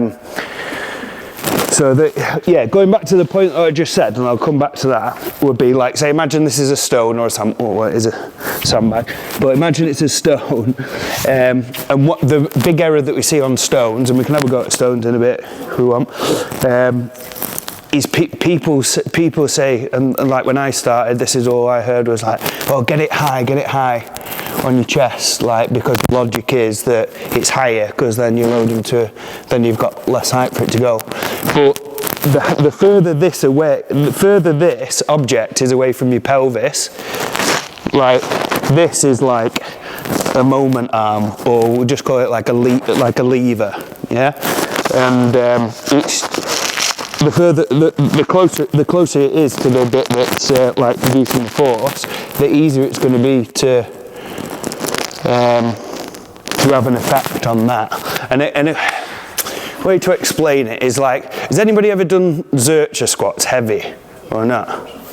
Heavy, like all skill being equal, like a Zercher squat will be easier to stand up than the equivalent on a front squat. And I don't know if anybody's done enough Zercher squats to actually feel like that. Do you understand what I mean? Yeah, my Zercher is miles away, while my front squat. Exactly. So they're both front squats, yeah? But the only difference is where the bar is loaded, yeah? So essentially what you're getting told to do when you say loading stones and you're like, oh, get the stone high. You're in this position, people like, get the stone high. Like say here, get it high. Like me standing up with that, like holding it high, is so much more difficult than actually just letting it be low and just standing up there, yeah? And the trade-off is, like you might think, oh, well, what if we're loading to high? So this is for like, maybe for a while, I taught people just how to do it like that, just for, say, moderate height platforms. But then I realised that actually the trade-off that you get for most people of actually starting low is the trade-off is it's so much easier to stand up that you can get so much more momentum for loading to the higher platforms anyway. So we've seen it because Josh, you'll attest, my platform is stupidly high. Ah, yeah. It's when we get people come in for the comps, the guys who either don't practice or keep it high, they struggle with the top platforms because they don't have that acceleration to get that's it. They slowly come up and then they get stuck here and then either can't get under it or they can't get it higher. Yeah, that's it, because the acceleration, because it's in a more difficult position to like they're having to produce more force to have an effect on the back on the thing. But yeah, so that's the thing. Even though they're starting from a lower position, they get that benefit of getting the acceleration, which you see. So yeah, brilliant. Especially because we use a lighter stone generally for the higher the platforms, don't we? So you can get that movement and that momentum, that hip drive. Yeah. Cool. So what was the other thing? So the sandbag to shoulder. Oh yeah. So going back to that principle of keeping the arms relaxed. So let's simulate. Imagine this is a really, really heavy bag. No, it's not. It's like it's rubber. It's just rubber. It's like 45 or something. 100 on the side. Yeah, I know they look good for videos. But let's simulate this being really heavy. Mm-hmm. So, say we're doing a sandbag to shoulder ladder, and it's like light with say 4 or 5 or whatever, and it goes light, increasing weight to really, really heavy at the end. We might start off, you see some, so I'll show you a few variations of technique. You might see people, say, doing 1 motions with the first, where they'll just go, boom, like that, and then the next one you'll commonly see is like people popping it up to here and then exploding up to here, yeah? But again, like thinking of the arms position for you, at no point am I going to be pulling with these, yeah? So yeah?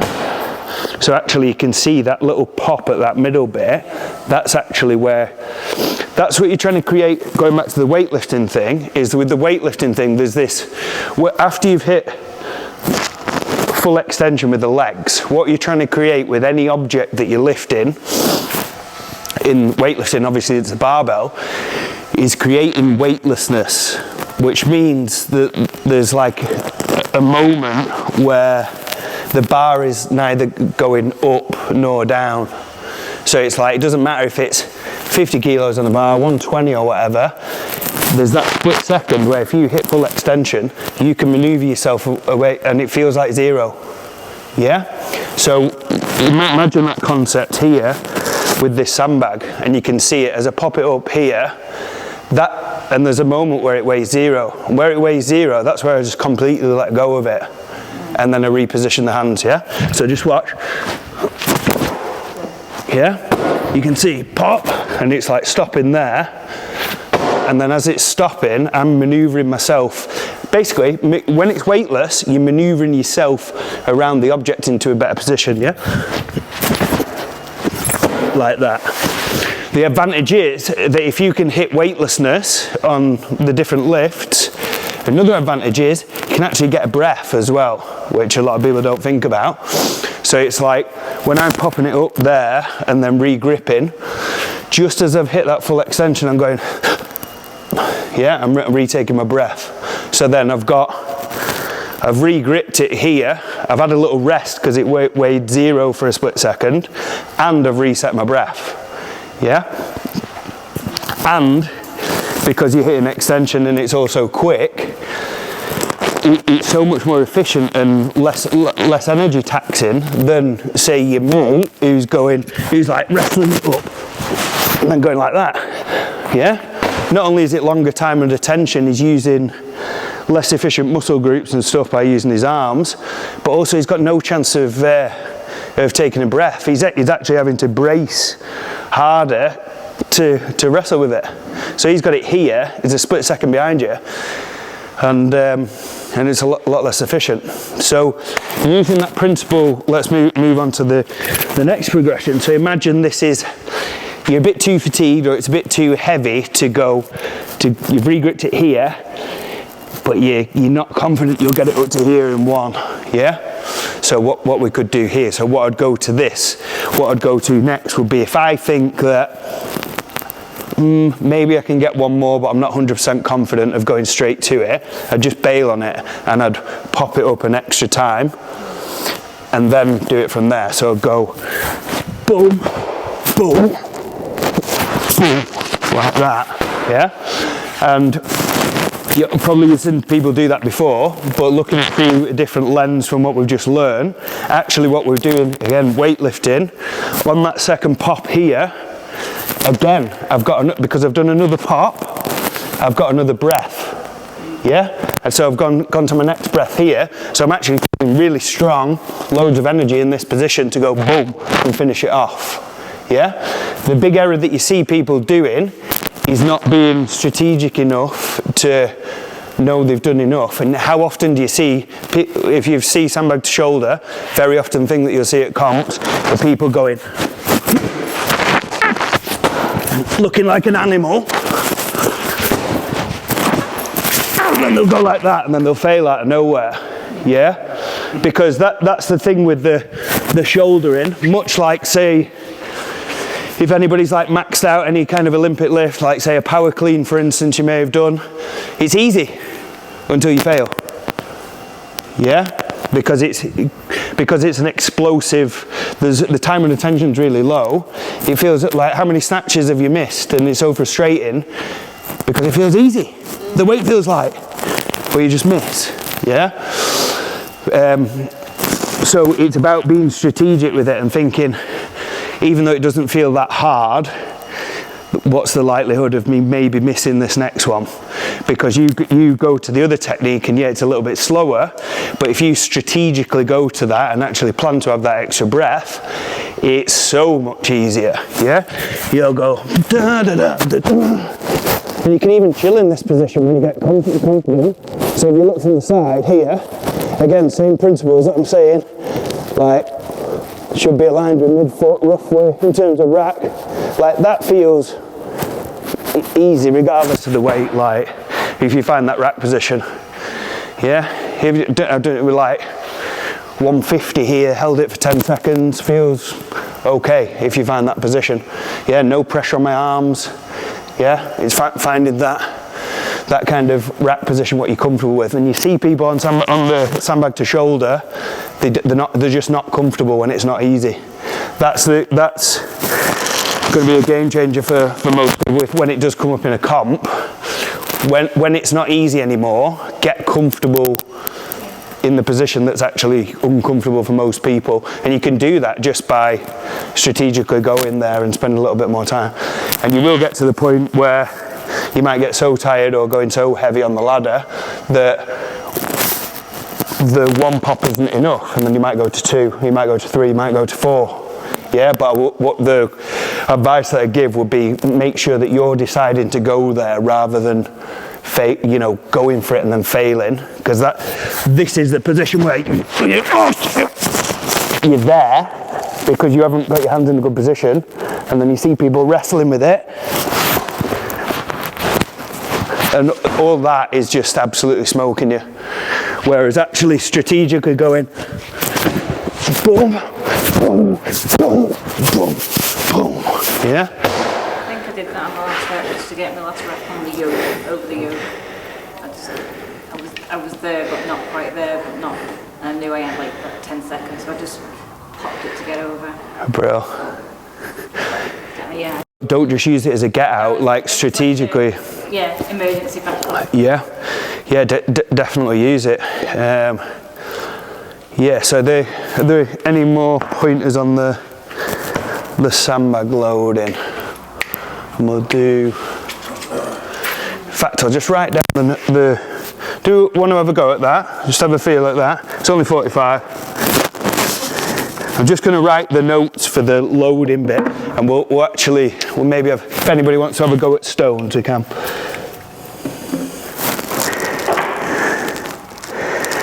Loading.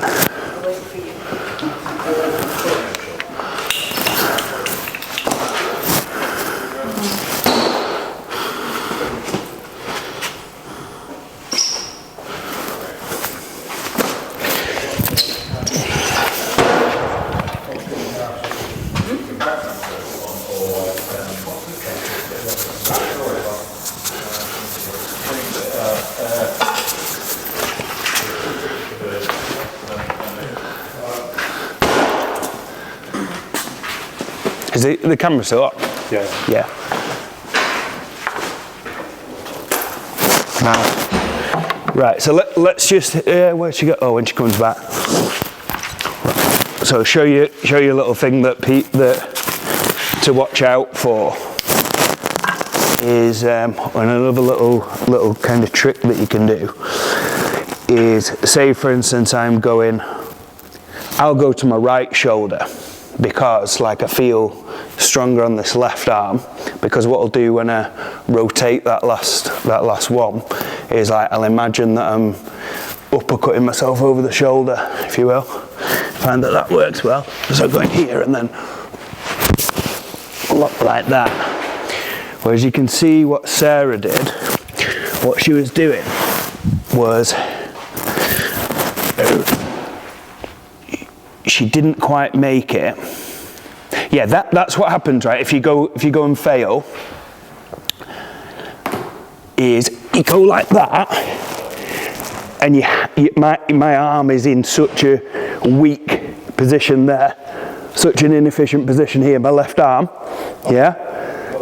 So what would be much better doing would be, instead of going to hit, that's the problem with going for it and failing, is the spare arm is in a terrible position now, whereas compared to if I strategically pop it up to here before that last one, watch my left arm now, to go here, that's in a really strong position now to go boom, yeah? So see if we can see it now, because she hasn't seen anything what I've said. Right, go on then, look. You do one more. And see if you can see what I've. I can't use my arms. Come on, just do it, and I'll get you to do it better. Great pickup.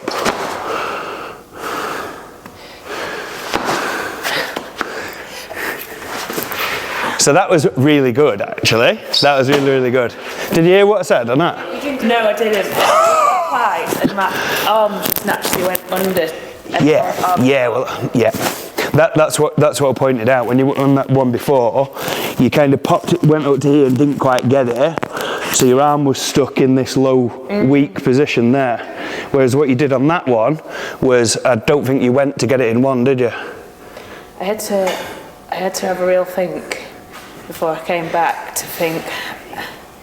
It's like trying to almost like push, jerk and get under when... Yeah, exactly, yeah.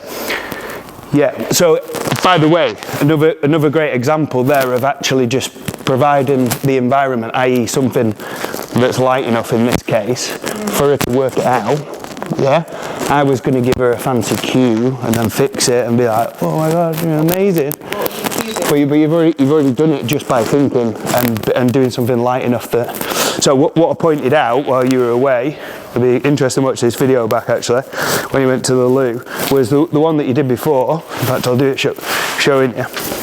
But you kind of went boom, and then you went, oh, and then you got stuck here with that arm under, yeah? And then when you've come back, so there, your arm's in a terrible position to, maybe even a dangerous position to be honest, yeah?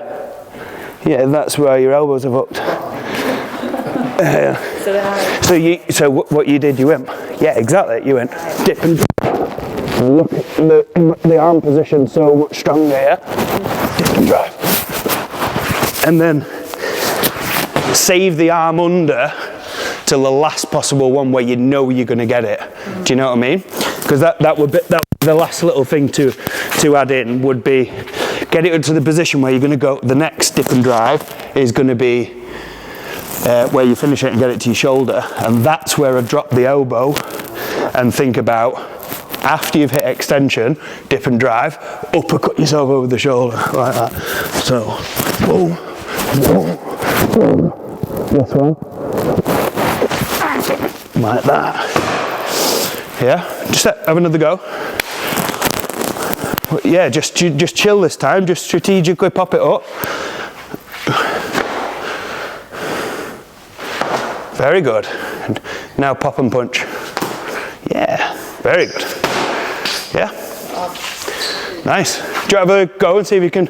Because this is perfect. This is honestly, this bag that are filled with it's like plastic basically is brilliant, because you going to get a samba light enough to drill this technique, it's a different exercise because they're all too small. Yeah. So then you have to go to 100 kilo to get the feel of what you're going to be using at comp, but it's too fucking heavy to drill. Yeah? So feel that and you can work it out as you go along. I'm just going to make sure that I've covered the point. In 2020, I used rubber chrome to make the right size with it. And I've literally just ordered 2 lightweight sandbags so that they can do it's light without thinking and just get a proper size one and put the rubber in it. Yeah, it's honestly brilliant. Yeah, because like you said, the movement is completely different, isn't it, when it's small? Yeah. You haven't got a 150 plastic one, have you? I've got 141 sideways, but yeah, but not that. No, yeah. It's the 150 bag that I was... Sideways, yeah. We've got a spare one at the gym. I'm going to see if we can load up. It's not 150. I've always done that. Yeah, that's cool, because I can't lap the 150 as I would normally that way. I have to turn it the other way just to be able to lap it. You see, for carry, I always go sideways for carry anyway. I mean, Josh have different thoughts, but for a carry, I always go the long way, especially with the bigger ones. And it's only vertically for the for throwing. I think I have in the past, but because I can't lap the 150 long ways, by the time I get the 150 lap, I can't then get it to shoulder because it's totally alien. Yeah. That's what I was in, I couldn't get it. Ideally, I want the 150 bag like you've done there, just fill it with... That's Josh's. I'm just saying that I'd not even thought of it. When we did the bag toss in 2020, we used rubber crumb. The bags were deforming for the women when they were lighter. So I filled it with rubber crumb, and I didn't even think to get to do like what Josh had just done. So, because they say it does make a big difference. Bonus shouldering. So the couple of pointers that I just want to cover, and then we've done the other stuff, to be honest. So a good thing to really reinforce on the sandbag and anything that the sandbag or the stone is what everybody's doing really well. In fact, Sarah, you show us your pickup. The new one? No, just show us the pickup. Just do 3 deadlifts to the knee. Just drop it down. So what it's doing really well, pretty much aligned with going from the floor to lockout. Pretty good. Yeah. All right. So what we want to do is like imagine this is an Atlas stone, and you want to, most of us, providing we've got the flexibility and we're not too big, align the equator with try and get close to midfoot, and therefore the equator here, and it's just going to be able to come up really nicely like that. How often do you see the error where people go and they might be really strong for the stone, and then they'll go up and they'll go, and then the stone will spin backwards? Does anybody ever see that? Yeah? Or where they'll rush in and then they'll go like that, and the stone will spin forwards, and then they'll go and it'll be easy. Yeah, have we seen that? So why does it spin forwards? Yeah, exactly. Why does it spin backwards? Yeah, hands are too far forward. Exactly that. Yeah. So that's a simple one, but it's just so common.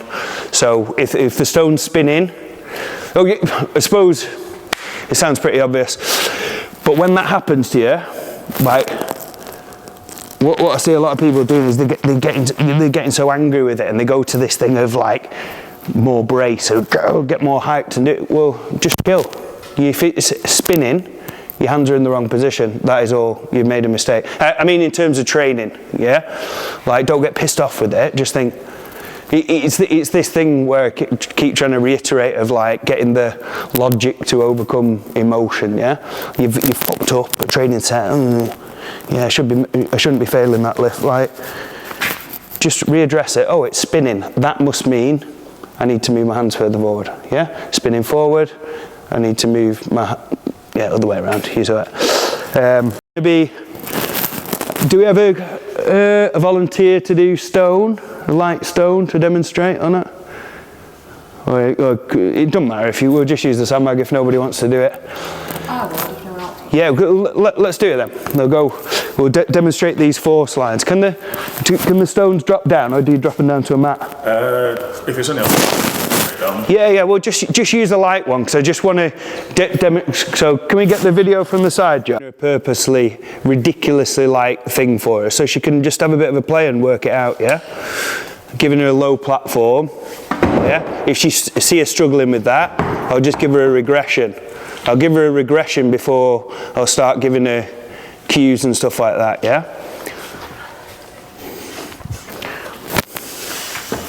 Right, nice stuff. Cool. Let's go to the next height along.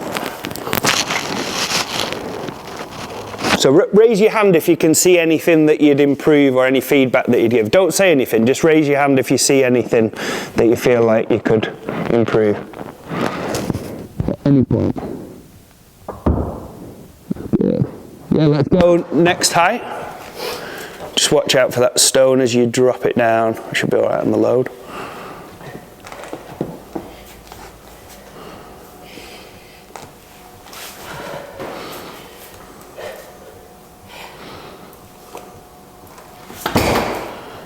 Nice stuff. Do one more at that. Let's just watch the direction of the stone. Let's see what's going on.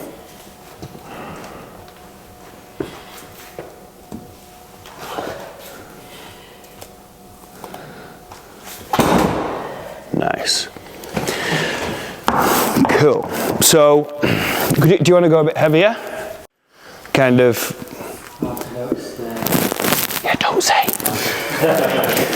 Go on, what you say? Because as soon as we say something, she's going to be, even subconsciously, she's going to be focusing on that.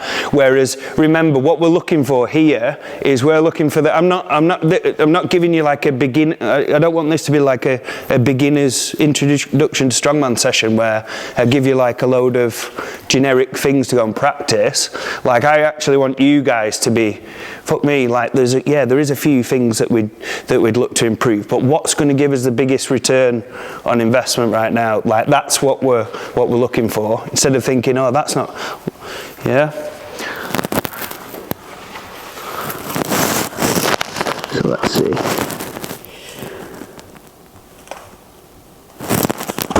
Nice work, good. Can you go to the next one up, do you think? Can have a little rest if you want. Let's see what's going on. So in fact, just have a little rest that time. So I'm going to give her one of the cues, right? Because actually, it's just better by just letting her practice. And actually, sometimes it can be too light. Yeah. So what you were doing with the 40, like you're starting with your hips a little bit low, and then your hips are coming up a little bit high on the pickup. But it didn't matter because it's so light. Do you know what I mean? Whereas you get to something and you're still light, you can go significantly heavier, but there's enough feedback there, isn't there, to get in, like, you're in a better position there to lift from it. Before, you were kind of like squatting down like that, which you try and do 90 like that, and your hips are just going to get shot up straight away. Yeah? Whereas you go to your 60 and you've started with your hips a little bit higher and actually like more around the equator, it just looks a tidier pickup. But that's an example of something that might have been one of the cues that somebody noticed before, that if we'd have said that she's thinking that in her head, in her subconscious, that she's worrying about that, but it's not making a massive difference, and a lot of the time it will just fix itself as we go up. So I'm going to keep resisting on the thing that I'm going to tell you. Let's see if we can go to that. Let's see what happens here.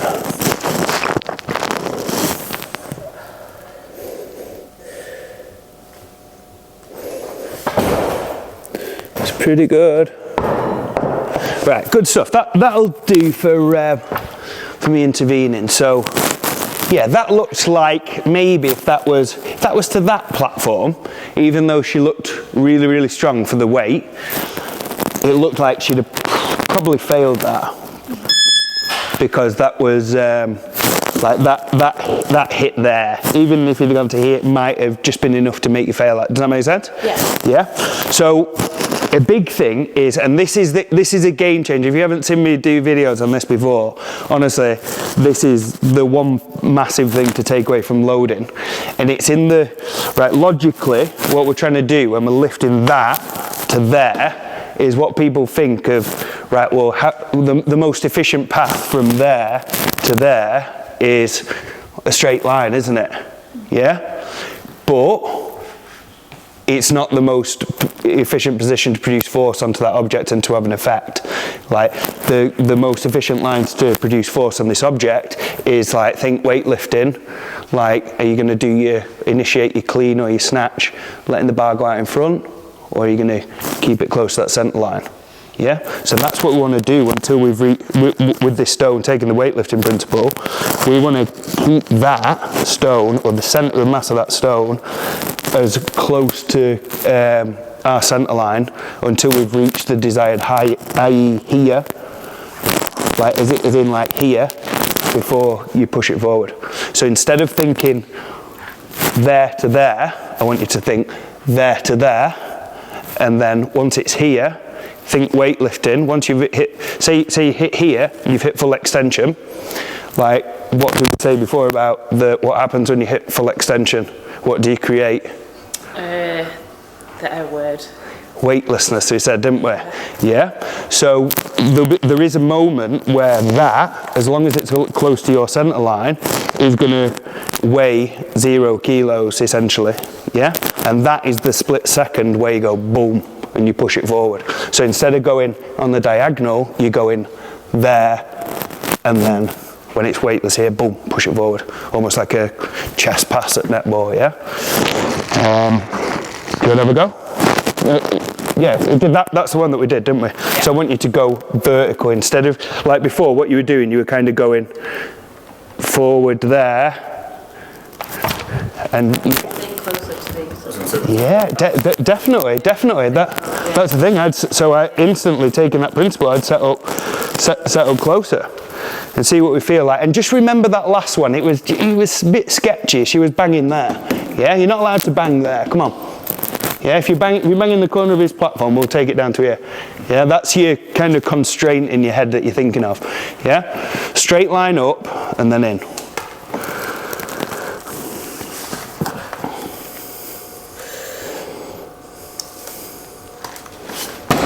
You see how much easier that was, yeah? And there's like another couple of inches clearance, yeah? That was like the patience of the snatch trying to keep the heel. Exactly. Yeah? Yeah. Exactly. And that looked like, we won't do it today, there's no point in pushing it, but that looked like, oh yeah, we could load to that. Yeah. Yeah? Are you with me? Yeah. Cool. Does anybody else want to have a go at that? No. No, but think about it next time you do it, and just go lighter, and just again, like a lot of it's about like your self-coaching, like just video from the side. Yeah. I must admit, I am guilty of. I was taught to drive my hips like she was originally. I was going towards there. Yeah. But that's why, that's again going back to the principle before. That's why you'll be like, oh, stones feel easy, and then you'll get to like a moderate one, or you get a bit tired, and then you fucking like you failed, like or you just don't quite reach the lip, and you're fucked. Whereas you go here, and it gets really hard, and it doesn't matter. You can grind. Yeah. Because of the position that you're in. In fact, I've got a video from last night, so come and have a look. They've got good sets. You don't want to be trying all these things with 120, 130, 140, and then be like, oh fuck, it slipped. Oh, my arm's hurting now. Yeah, just have a play with the other stuff, and you might think, oh, you know what, like 130 for 5 is really, really good. Your technique look good. So you might not want to change it, but I think that it's something to explore, because it might just be one of those things that you think, shit, why has nobody told me this before? Like, it feels a little bit easier. What tactic would you recommend? What do you use yourself? Grade 2. What did I use last night? It was like some.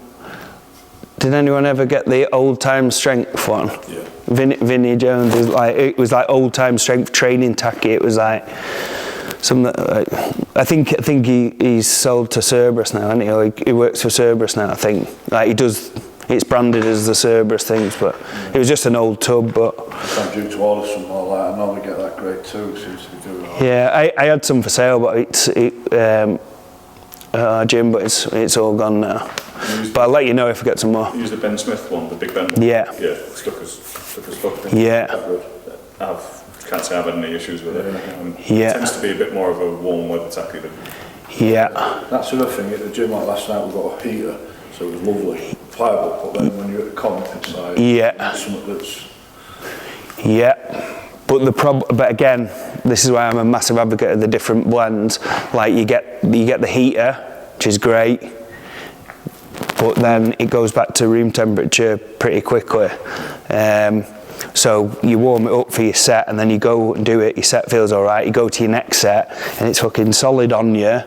It's made a mess of the stones because it's like gone back to room temperature. So then it's fucked them up, and then it's a nightmare to clean off because it's like it's gone back to room temperature on your skin. So that's another advantage. If you do get your tacky right, it's a lot easier to clean off as well. You just have some spider light or something, and you can put that on without heating it up. And that's an advantage of the stone sleeves. What I would consider using stone sleeves for nowadays for training purposes would be if I'm doing like, say, a light, say even like at the minute now, I won't, but like you could do, would be like doing like, say, if you're just doing like, say you for instance doing, say you had three sets of 3 at 110, and you could probably do it tackless, I'm sure you could, but it's not worth fucking about getting all your tacky set up for. Yeah, exactly. That's what it's useful. That's what I found them useful for, because you have your sleeves, and then you can just, you're done, stick them back together, put them in your bag. You're clean. That's got a bit of residual tacky on. They're just ready for your next session. Put it back on. And you're like, oh yeah, do a few sets. Yeah.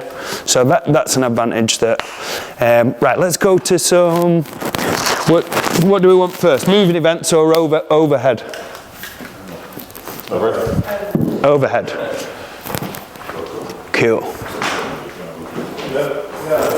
Right, so what are the questions on the 15-inch deadlift? What are the... Just how to treat it compared to a normal deadlift. So what context is key, and I know what your question is, because you're doing it for comp, yeah? So you want to optimise the amount of weight that you can lift for the amount of reps, blah, blah, blah, blah, blah. But what a lot of people will use it for would be as an assistance exercise, yeah? So if you're using it for an assistance exercise, say for you to, you know, strengthen what we said before, like what I would definitely recommend would be building strength in the position that you want to strengthen, you know, i.e. your stance that you deadlift from the floor with, yeah? Logical, yeah? But a lot of people, I see a lot of people like changing the setup that's what I tend to do. As like an assistant, well, what are you doing it for kind of thing, and defeating the object a little bit, because oh well, it feels better if I go here, but we're not doing it to feel better, we're actually doing it to strengthen that inefficient position. Does that make sense? Whereas when we want to do it for the lifting as much weight as possible at the comp, we want to explore and find the most efficient position, yeah? So you're obviously going to start at your deadlift stance, aren't you? Who's having the problem? You're having the, did you say? Not really a problem, I just found it more humbling. Humbling, you said. Cool, well let's see what's going on. Let's see what you're doing. And how does it compare to your setup from the floor? Are you using the same technique or? Pretty much, yeah? Cool. Obviously I've got my straps on normally, but yeah. I'm gonna literally just pull it.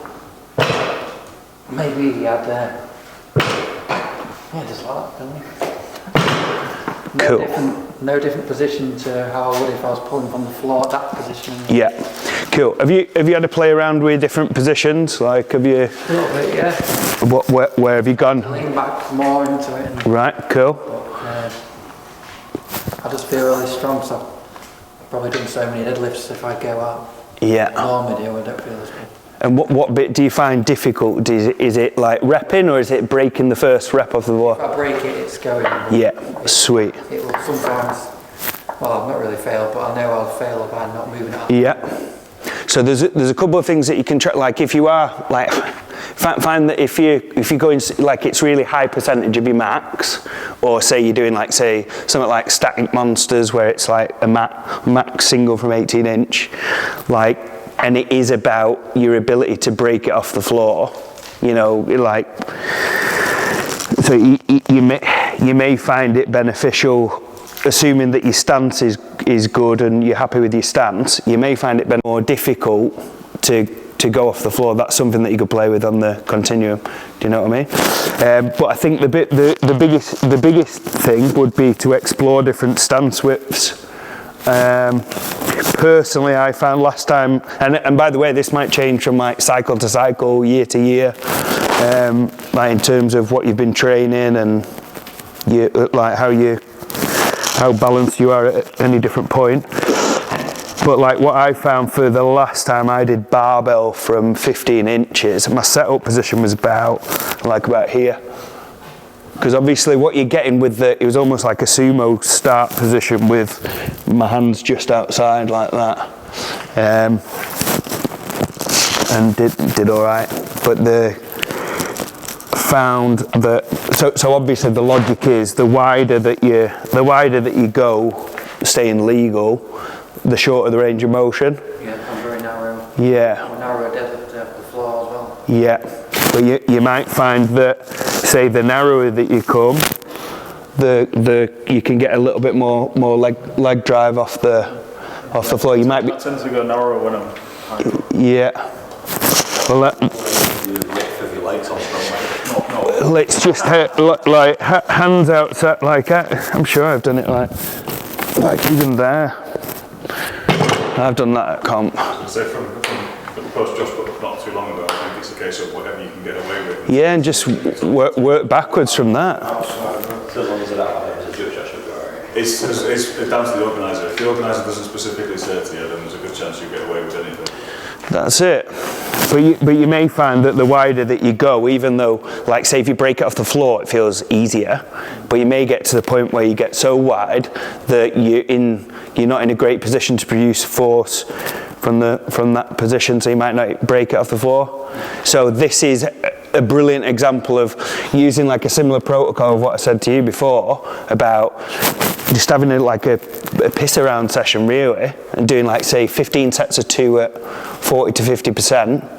Every single set you go in, like I've done it before where I might do every set I'm going to move a centimetre, and then I might do the same protocol where I'm doing it where I'm turning my feet out more, and you might find a position where you're like, shit, that doesn't make sense, but that feels good, yeah.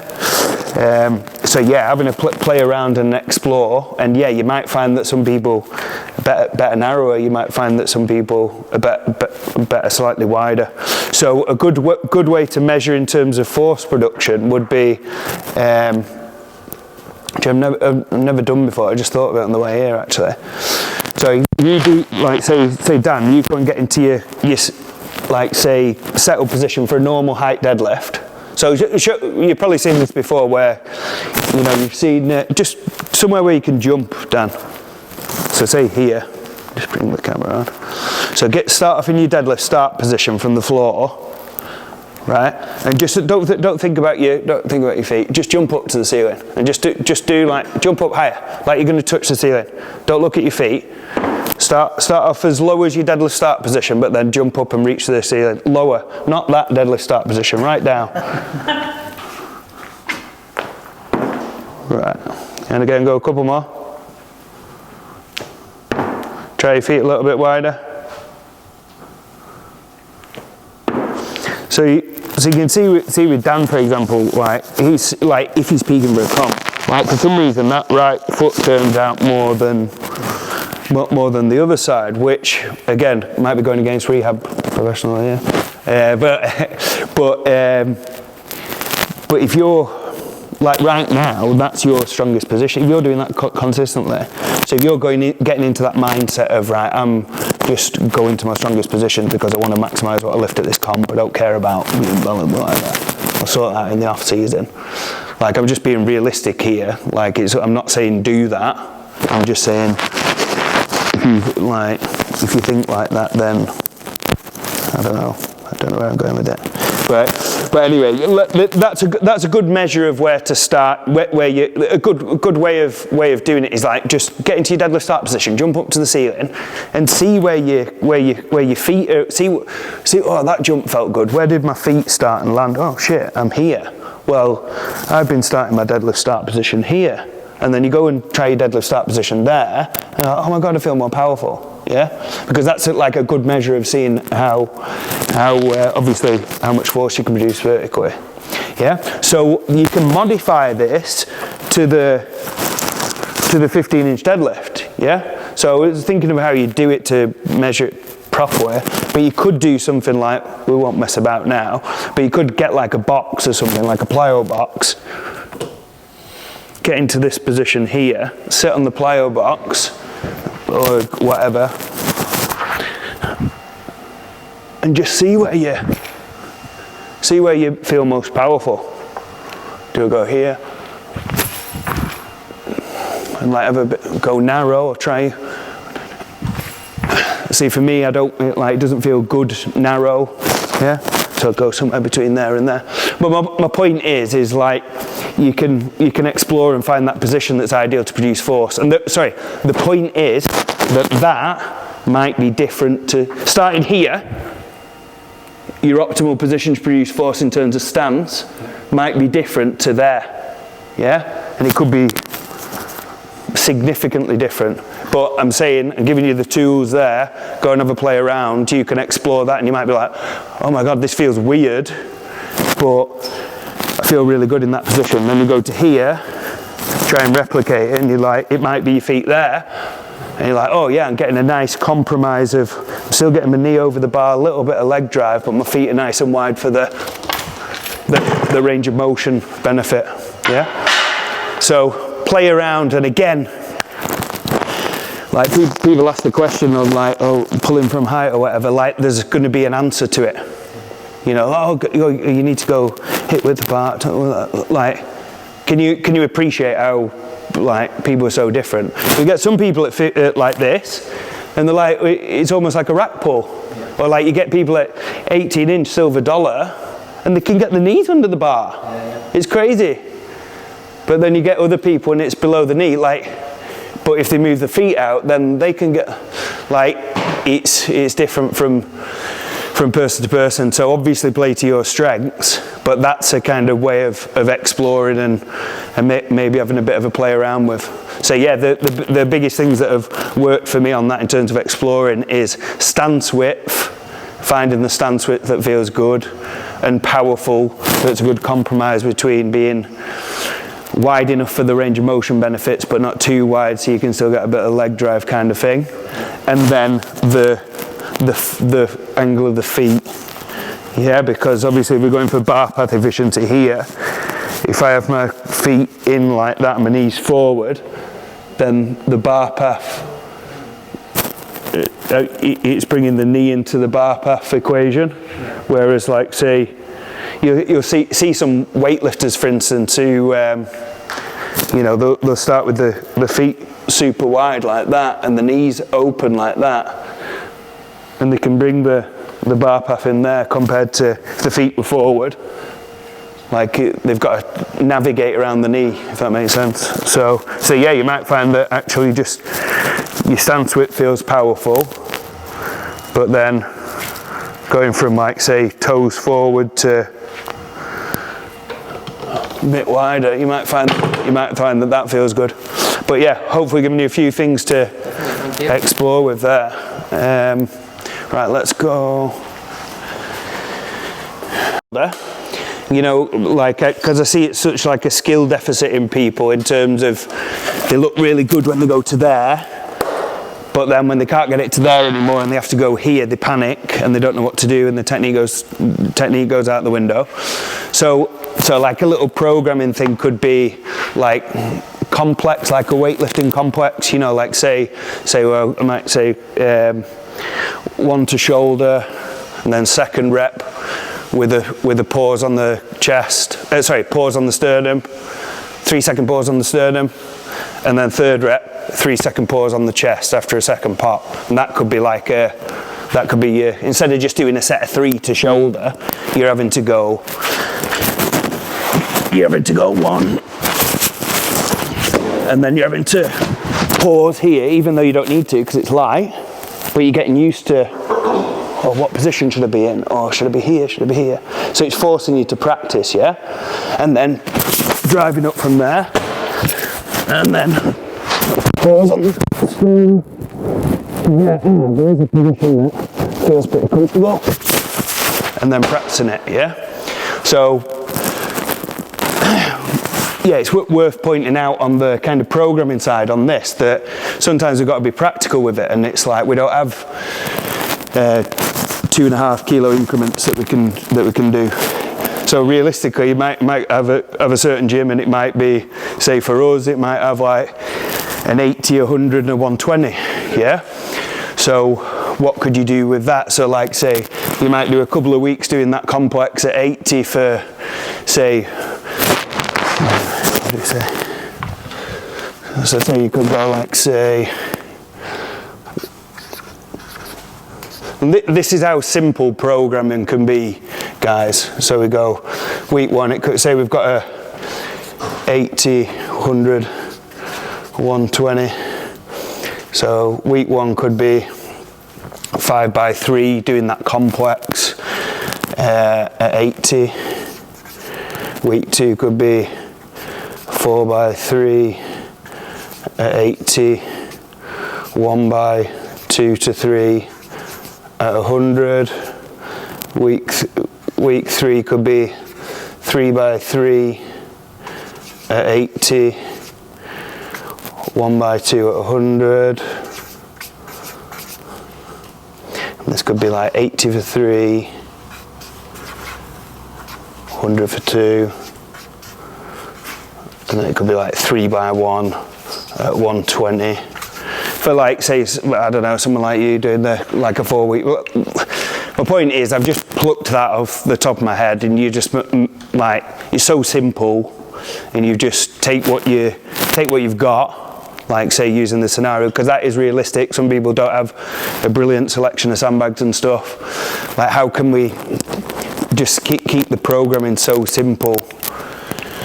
I suppose I wanted to show you a little bit of this, because people think, even coaches, to be honest, like, in my opinion, like, just overcomplicate the whole thing, and especially like when we're, like we say, we push for time and stuff, and you've got a comp coming up, and you've got, I don't know, three 1.5 hour sessions or whatever, and you've got like a list of 10 exercises per workout.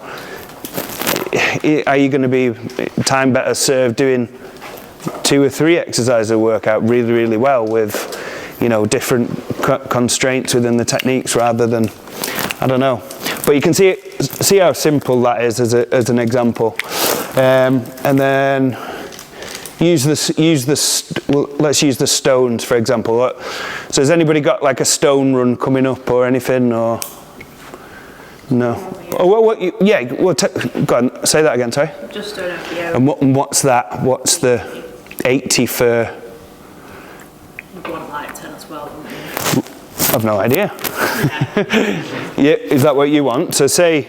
But at the moment I've got like 1 to shoulder. That was really, really hard. So you're going over yoke, so we're going, so say. Foot yoke. I don't know. So say she wanted to go, say 80 for 10 or something.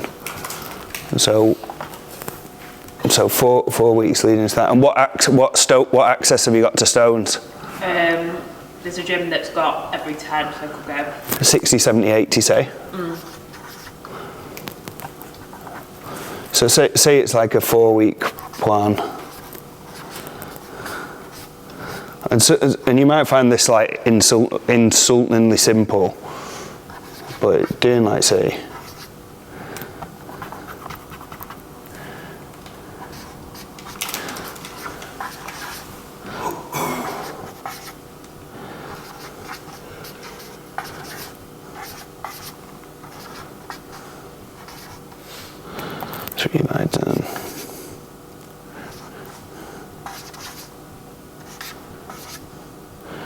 and then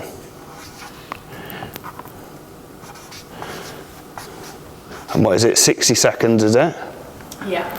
So yeah, and there's an infinite amount of variation that you could do in there, but like four sets of 12 at 50, like it's gonna be easy in terms of it's doable, but it's just like, you know what, that sounds a bit shit. Like, it's going to be just a bit shit and a bit hard, isn't it? But it's going to feed into that. That's going to be 3 sets of 12 at 60. That you're going to, or 3 sets of 10 to 12 at 60, and you're going to be able to feed into that. That's going to feed into that, and then week 4, if you do 70 for 75 seconds, going a little bit longer than you do for your comp, that's going to give you a realistic. Like, can you manage 12 or 13 in that time, or are you only managing 10? Like, what's the thing there? But my point is, like, a lot of people may take the approach of And there's obviously no right or wrong. Like if you were happy to do that, then I know that that's going to be a really simple way of getting you feel. You're going to go to the comp and you're going to feel ready because you've done loads. It's not going to be too hard because it's actually light. You've not actually gone up to comp weight, yeah. But you might throw back to me and you might say, "Oh my God, like I don't know if I can do the 80." And I'm like, "Well, I know you can do 80 because you've just done 70 for 13 reps." So I know you're strong enough, but realistically, as people come back to you and like, "Oh my God, I need to do it to be confident with the comp weight or whatever." And great, like then I would say, right, well, can we let's swap one of these sets? Like say, instead of doing 3 sets of 12 at 60, let's do 2 sets of 12 at 60, and then a couple of triples at 80, yeah, instead, to finish off there to build confidence with the comp weight, yeah. You might get some people who are like, like that happens more with, for some reason, it seems to happen with the ladies. Like they want the confidence that they can kind of do that, and then with the guys, for some reason, they want the confidence that they can go heavier. Like that's just seemingly what I get. So instead of, like, I suppose my method of coaching is like, I don't fight that. I don't say, no, you come and you do my plan, it's perfect. Like, it's like, well, what can I do to get them logically there, but still keep them doing what they want to do? Do you know what I mean? If someone programmed this for me, I'd hate it. Like, I would. I'd be like, all right, well, what about if I do one less set? Then can I do some, or a thing that I do is like, do the work and then go a bit heavier afterwards. Like, because that's just a way that, like, really motivates me, and the motivation that I get from that is worth the trade-off of the fatigue it's onsetting. Do you know what I mean? Yourself, though? Do you tell your coach that at the end? I do it myself now, but yeah, when I've been coached before, like that's a thing that I say, and that's a thing that I do with my clients. Like when I speak to them, like just tell me, like, what do you want? Like, I'm not going to make my coaching system fit you. Like, I'm going to take everything that you want to do, your goals, see what's realistic, and then just build it around you. I'm going to sneak some of the stuff in that I know is going to be really beneficial based on previous data. But realistically, the most important variable of progressing on any program is actually fucking sticking to it. So what's going to make adherence better? And You stick to it. Exactly, what's going to make that better is if we do this, if you do this is going to get you results that you can't fact. But if you're thinking, fuck me, this is a bit boring, like, well, what can we do to spice it up? What make it, do you want to do, is there a 90 at gym? Do you want to do a couple of singles at 90? Would you do that? Yeah. Like, like if you did that, would that give you, like, if you did 90 for a single as part of this, would you be like, oh, fucking hell, I'm buzzing? Like, what would impress you more, doing 90 for 1 or 60 for 12? Yeah, 90 for 1. Would it? Well, see, for me, 60 for 12 would be more impressive. Like, do you know what I mean? So that's why you need to communicate and marry it both up, because I'm trying to get the most optimal thing, but If it doesn't fit. But without context, like, and this is why it's so important to know people. It's like me today, like, say, I know I go off on a tangent, but like going off on a complete thing that's just all about me. Like, I'm just constantly trying to like the stuff that I want to tick off and like cover, but I want to make it about you. I want to give you stuff that you apply, and the more that you engage with me and communicate with me, you know, there's been certain things people have said today, and then I've thrown it straight back based on. But that can only work if you communicate with your coach and stuff. So if you've only got odd stone, yeah, and you can just do something very simple and just change the volume accordingly. If you've got like, if what? Sorry, say that. you've only got like odd stones, so your gym's only got 4 stones and they're all a bit weird weight. Yeah. So what? Give us an example. Put me on the spot. Okay, so the stone's going maybe from like a 50 to an 80. You've got maybe a 45, so you've got 2 close together, you've got a big gap. Yeah, 50, and then what's between the 50 and the 80? you might have. I suppose we've got like a couple of sandbags at one place. So no, not sandbags, just stone. If you're like stuck with very limited stuff like that. Right. Okay. 50. So build the conditioning here. So maybe we'd split this up. Do like say 2 sets of 12 at that, and then maybe some like I'd start off with, because it's a big jump. Even though if you're doing 12 at 50, you can do one at 80, like you can. But it might be like, say, week 1 we do, say, might give you a range where we say 4 to 8 singles at 80, depending on how it feels. If you're buggered after that, you might just do 4 or 5, and then you feed back and say, oh yeah, it feels, I managed 8 singles at 80, felt great. Yeah, so then next week we might do 2 sets of 12 at 50 again, or we might go 2 sets of 13, and then we might say, right, you did eight sets of 1 last week. This week we're going to do 3 to 4 doubles. Yeah, so we're going to build up linking the reps together at the comp weight. Yeah. And then you feed back to me and you're like, oh my God, felt like an animal. I did 4 sets of 2 and then I did an extra set of 3 because I felt amazing. Yeah. So then the next week we might say, right, we'll do after the, say we do set of, we might do 1 set of 15 at the 50 there to build that conditioning, drop a set, and then make it more specific to the comp. We might do, say, a set of 5 at 80 that I know you can do because you've done that on the previous week. And then I might say, do 1 more set of 84.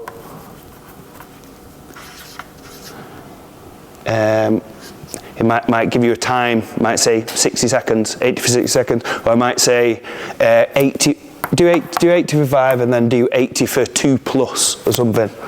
So again, this is a way that you, like if I give Dan 80 for 2 plus and then he messages me and says, I managed 6, I'm an animal, like that, he's going to be buzzing before his comp, yeah? But it's not putting too much pressure on that if he's having a shit day and he's knackered and all these other events, I know he can still do a double wear and he's still hit his program and he's adhered to it. Yeah? Does that make sense? Yeah.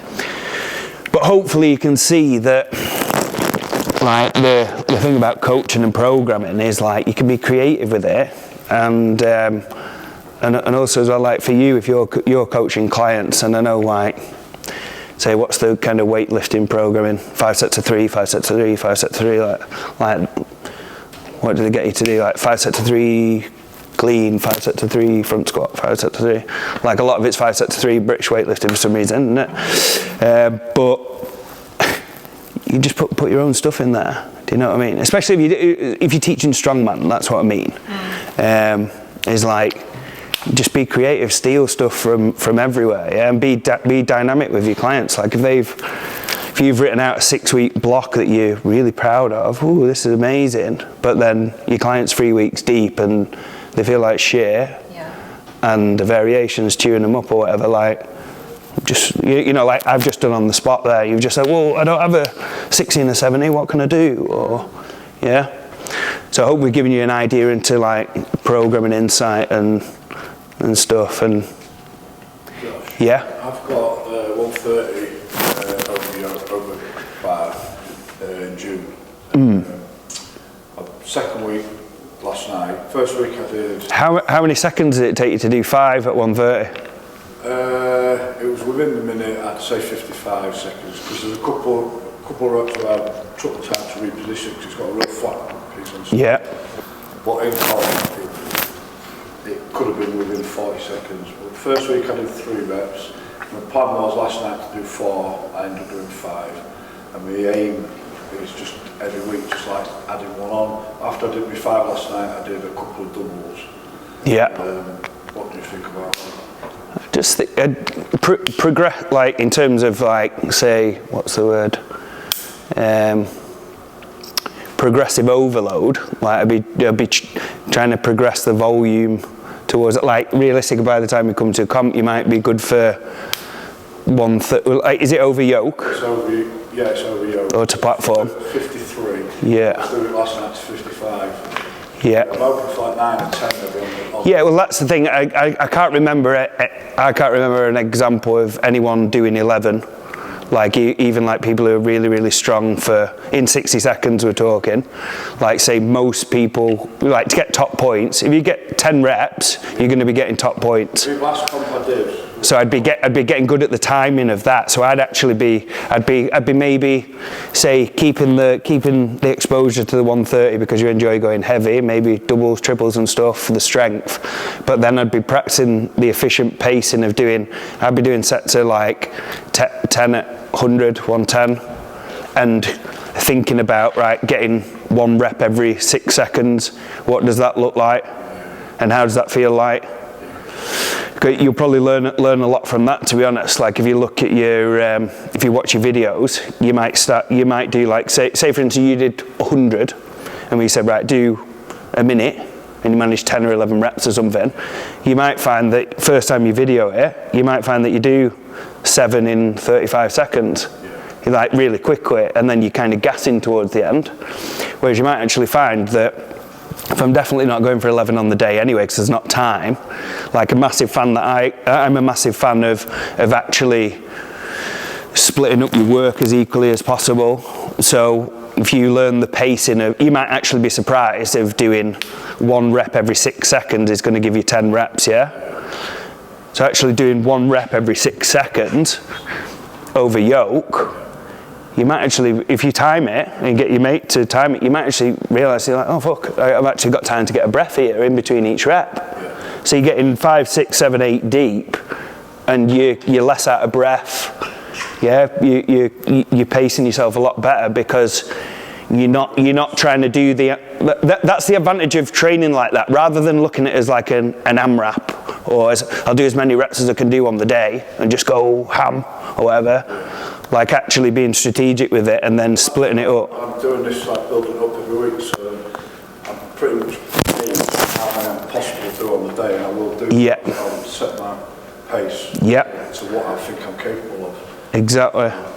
And find that strategy works particularly well for like say if you're doing overhead for reps, log, axle, log and axle weeks out, and I'll be like, I suppose like you've just got to be honest with yourself, and you've got to, the more data that you track of yourself, like I know what I'll be aiming for any number, to be honest, like in terms of reps, and I know what my 5 rep max is, 3 rep max, whatever, so I can project it. And I'm never going to be like, say for instance, what combo I got going up, can't think, but say like I had like 120 log for reps come up in a comp, like I know exactly how many reps I'm going to go for that. Say I had that coming up at a comp, and I've hit 3 before, maybe strong enough to get 4, possibly strong enough to get 5, but realistically I'd be aiming for 4, and I'd be aiming for 4, and I'd aim for that, and the risk of going for that fifth and what I'd have to do that would significantly increase the risk of me missing like say my 2nd and 3rd rep. Yeah, and if I don't know if anybody's ever done it even on a training set on like say log or something, and they're going for a set of 3 and then they fuck up one of the reps and then the whole set's gone. Like, so the risk of doing that at comp. So actually if I'm just going for 4 and I'm really happy with that and I'd be buzzing if I got 4, then actually I just split it up as like 1 rep every 15 seconds. And you see it like literally at most comps that I do, like overhead for reps, and I'll see it when I've planned out stuff like that, and I'll like get the same points as somebody who's strong, like significantly stronger than me, because they've gone and done like, say using that example, they'll do 3 in 20 seconds, and then they're just dead, and then they're just gassed. Whereas like I've done them slower, but then I can maintain that kind of. So yeah, it's worth looking into, and working out backwards. Same thing with the stone, definitely, and just setting out a realistic plan. Yeah, so some good ideas there. So we'll go. What are we going to do on there? Shit the bed. Can we stay a bit longer or not? Or do we need to? The only thing is somebody else might turn up. Yeah, that's fine. You're all right, Josh. Yeah, fucking hell, fire. Yeah, we'll do overhead then. Yeah, because everybody wants to do overhead, and yeah, we'll have to. Yeah, you barbell, whatever, axle. So straight line. Yeah, it sounds obvious, but this is going back to what we spent so much time on deadlift before. What are the errors that we saw with the bar where it's just leaking forward ever so slightly, right? If you've got any videos, like, don't get them out now, but to look at by yourself of any overhead lifting from the side, like just have a look through this lens. Is the bar going a straight line? Most people, even say the vast majority of people up to, like, say Giants Live, World's Strongest Man, like, the bar path is going out in front. Yeah, you'll see it's particularly on the log because it's harder to control. Like, you've got a more difficult task controlling the dip and drive position. You can literally see that on a lot of people, if you video from the side, that there's that subtle arc forward and then back. Does that make sense? Yeah. So this is what we're fighting against. Yeah, what you need to do is learn how to get closer to that straight line. Yeah. The number two thing. So I promise. That is going to be a game changer. As soon as, if you don't do it already and you watch from the side, like, you're probably going to laugh when you watch your video from the side next session. You'll probably laugh at how passionate I'm being now, and you'll realise, oh shit, yeah, this makes sense. Like, you go to fix that, work out what you need to do to fix that, your overhead is going to level up without getting too like what I'm saying, getting over technical with cueing and focus on putting your hands here, your elbows here and stuff. Like, fix that, and then we'll basically use all the other stuff to like contribute to that. But that's like a pillar. Yeah. Number two thing, which is going to be, again, this is going to be another light bulb for you once you do it and you watch it. I can't really spell. That's going to be it's going to be ever so slightly back. Yeah, because if you think about it, a lot of people, most people on log especially, but on most overheads in strongman, are actually most people are actually going forward a little bit on that arc. Yeah. And what most people think if they appreciate that that's not optimal, what should we be doing instead, do you think? What should the line be? Slightly out, and what do we think? Slightly back. Yeah, definitely slightly back. A lot of people seem to think, right, well, I want it vertical, I want it straight up at least, yeah? But if you think about it, like, say for instance, like, what have we got here? We've got something I can lift over here. I don't know, that'll do. But right, say if my rack, I can't really show you with this, but say my rack position's here with the log. Look at my joint stacked position overhead. That position where basically through the back of my head is stacked on my neck, my spine, my hips, my knees, my ankles, etc. Straight line down, because that's the point where we're going to be able to, it's going to take the load off the muscles somewhat, because you're just going to be able to stack your, like weightlifters say, trust your skeleton, yeah? Because they're finding that position, jerk and snatch, where you're just basically using your skeleton to take the load, yeah? So, by the way, if you haven't got that position and you're still trying to you're trying to stabilize you can't even get this position, like, work on it and be able to get to that position here. Pardon? With just a bar. But I find that the best way that I've got myself to do it consistently, and clients, again, because I'm a massive fan of being specific, is actually I just at the start of every session ever for overhead, I'm not a fan of stretching generally. like unless it's like a remedial fit. Like if like say I start to warm up and I'm feeling like, oh, I've got an imbalance there, and then go and use like a mobility drill or whatever, an isolation drill to kind of open up certain better positions, yeah? But I find most of the time with overhead, with a lot of people, actually just getting something like this and doing and just forcing yourself into that kind of stacked position and feeling like, well, can I achieve that position there? Am I feeling tight here?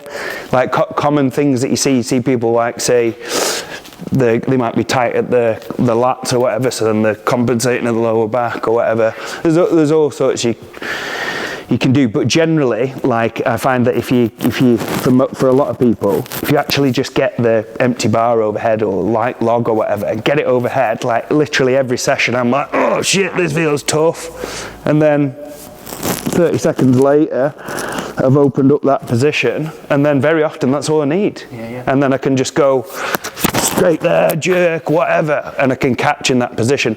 But if that position's like really stiff, not only are you going to have a hard time stabilizing weights overhead, but it's going to mess this bar path up as well, because it's going to be like you're going to have to try and receive there. So you see loads of people who's really strong off the shoulders and they can't hold anything overhead. But yeah, ever so slightly back. So if you to find that stacked position, and if you can't find that stacked position yet because of mobility or whatever, that'd be your number one thing to do, definitely. So for someone like me who wants to do specific stuff, I just like getting weights over my head and spending more time in the positions that are underdeveloped. So if it's like this position feels tight or whatever, then most of the time I'll just spend more time there and build up. Then I find that ticks off most of the boxes that we're looking for. And if there's a problem, one side's different or I'm compensating, then looking at getting like intricate with addressing specific stuff. But I just find that most of the time, like, because you just holding a weight there won't explain it all, but it ticks off so many things throughout the body, like, and it just links it all together. And it's surprisingly simple, but it's actually enough for a lot of people to open up that position. So yeah, number 3. So those two are probably going to be they're the things to drive home to you guys for Strongman, because like I wish people would have told me this like 6 or 7 years ago, like when it's just like, oh no, just get a stronger bench, and that's going to help you. I don't understand how like that, like it.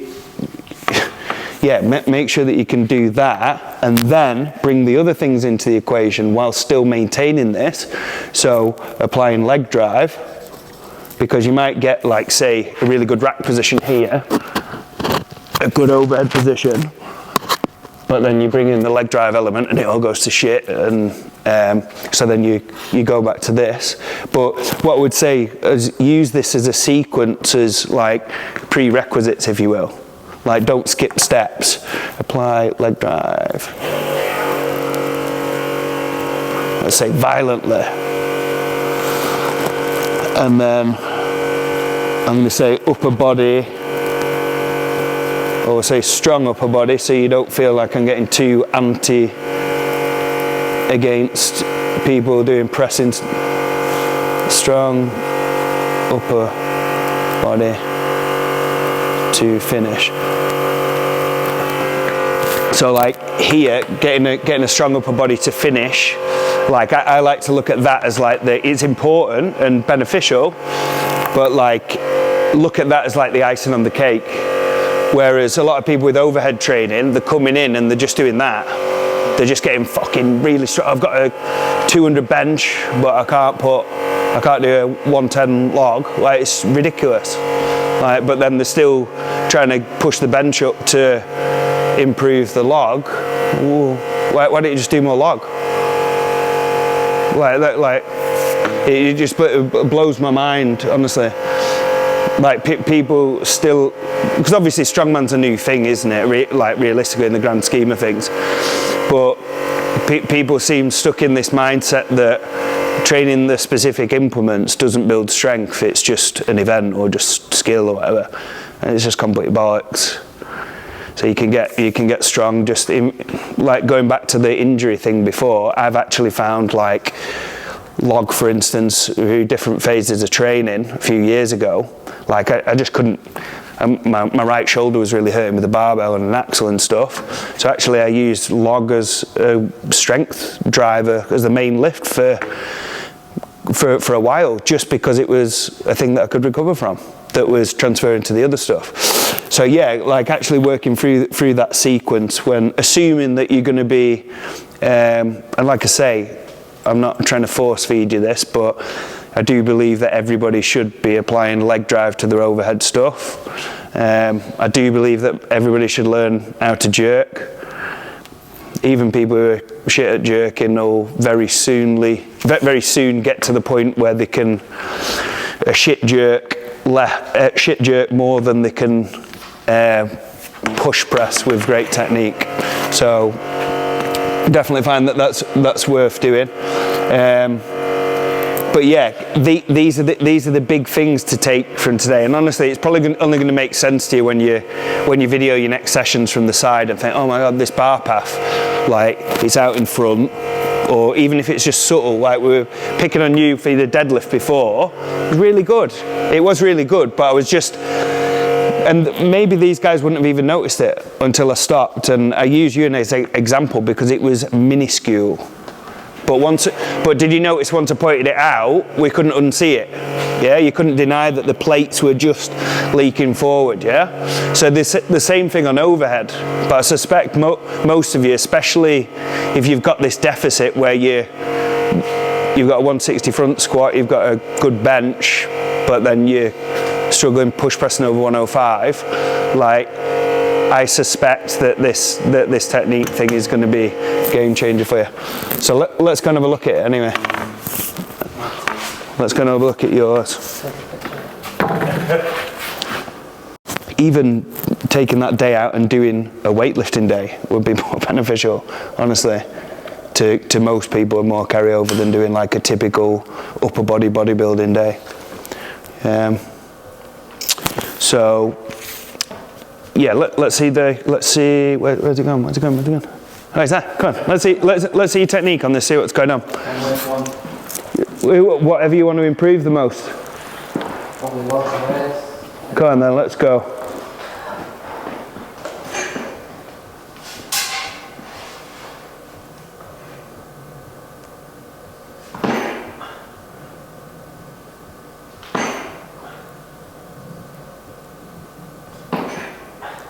Me trying to do what you just told me. Yeah, well, just do what feels good. Just do what feels good. Like if you imagine that's 100 kilos. Yeah, you've got to get it right. It's going to be hard. Like go to your strongest position, your most confident position.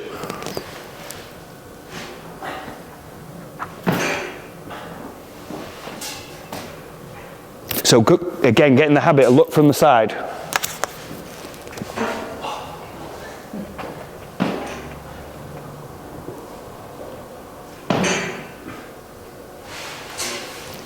Cool.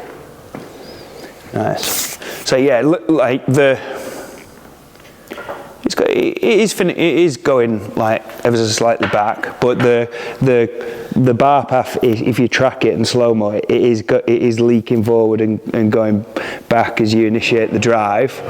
But also the big thing is like for you, the way that you're going to fix this line is learn how to dip and drive. Yeah. Like because you go in, I'll show you actually. You hold that pen. So what you're going for? You're going like, say, I can't rack it because of the mic, but you're going dipping there, yeah. Dipping forward. So realistically, that as you drive, like the more forward it is, the more upper body I'm going to have to rely on. Whereas I'm saying to you,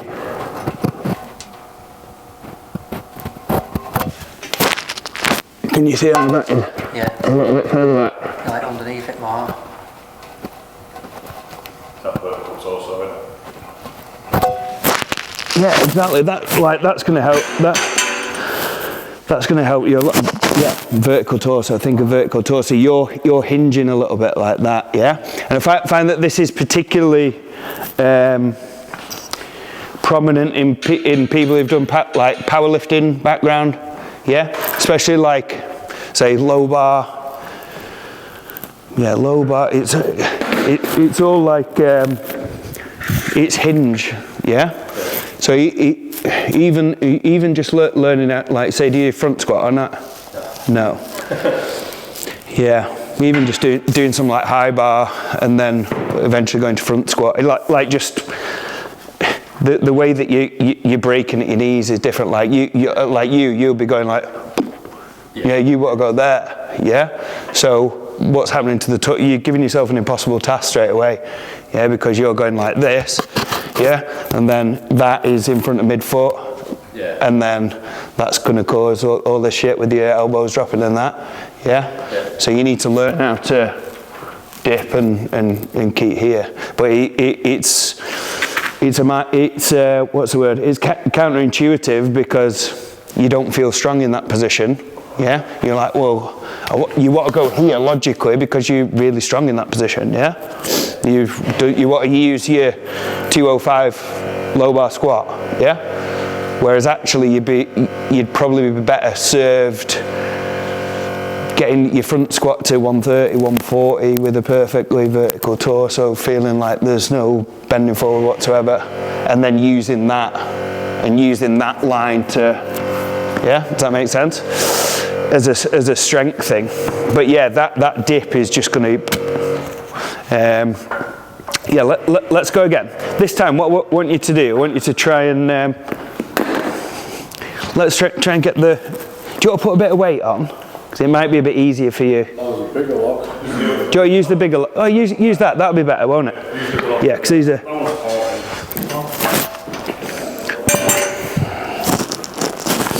and see what's revealed as the weight goes up, and that looks better with that log, to be fair. That looks better, by the way.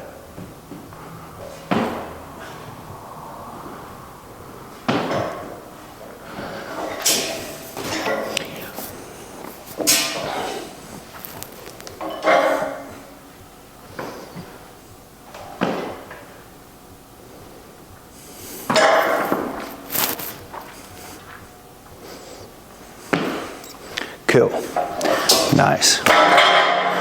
So what it looks like to me, right, is there's a difference between. I see quite a lot of people doing, like, say, phases of strict log, yeah, and then getting really good gains out of it in terms of the strict log, and then going back over to push press, expecting to hit a big PB, and then really disappointed. Yeah, there's a significant thing that I can. Have you done quite a bit of strict log or not? Yeah, quite a bit. Yeah. So you can see, like, in the rack position there, you look like you're in a position. Right, let's see if I can do it with this. We're not going to mess the microphone. So here. Right, in order for my upper body to be in a good position to produce force, my upper body feels significantly stronger there, because it's almost like a bench press, if you will. Yeah? As I go, but to apply leg drive to it,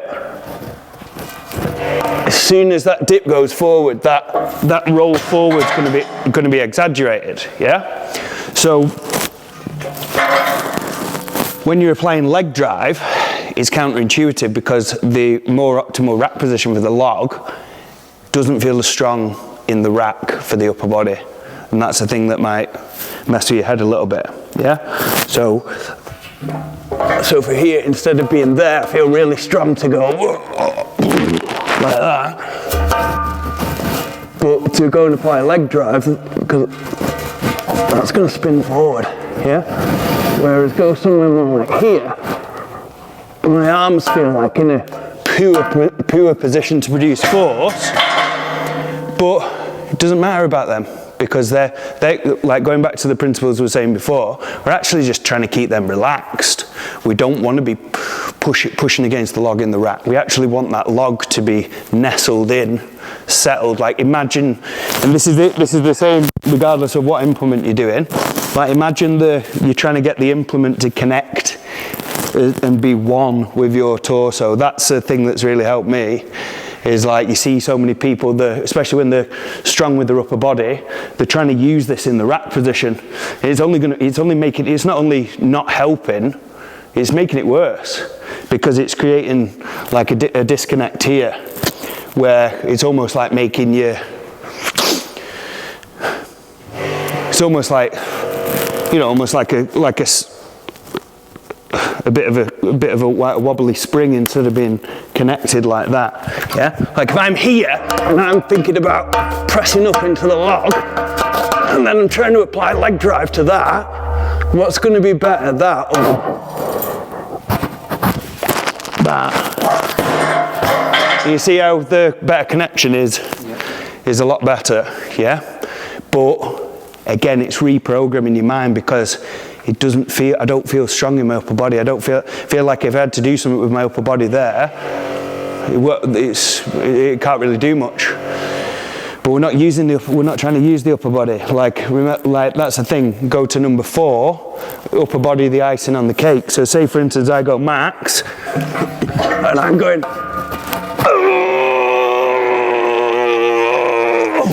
boom. Like that's the only position where I'm using my upper body. Yeah, it's to grind that last bit out. Yeah, if you're using it further down in the chain, you're just a waste of energy, in my opinion. And a little hack to find your ideal rack position. You may have seen this on videos that I've done before. Right, start with the weight overhead, super slow eccentric. Probably you do like a couple of reps push press, and like try and get have a feel around with the handles pointing up a little bit more, yeah? And then once you've done that, once you've found a position that feels like, oh shit, now that feels better, and the feedback that you'll feel like, if you get this slow eccentric right, you'll learn that you want your head to be a little bit further back, and if you get your head further back, you'll create a little bit of a gap, like it'll be like a shorter range of motion. Yeah, that's it. Look at this on the side. This is your position here. Look at the range of motion versus, yeah, it's actually shorter that it's going through. So you use like really slow eccentrics to find this position. Yeah, and remember we're going to take you a bit of getting used to, because we're trying to find this push press rack position, so you see like automatically cleans to the strict press rack position, right? Don't look round, bloody hell. Right, get your head under the log, find the overhead position first. So first of all, I'd do fucking hold this for 30 seconds, get used to that, make that feel like home. It doesn't, because you're used to finishing, what? It's hard for me, I'm just not used to it. Yeah, so I'd get some mobility drills. So to now do slow eccentric to the rack, but with the handles tilting up a little bit more than usual. And imagine you're trying to connect it to your neck as you go in. That's it. That looks good. Now push press. Very good.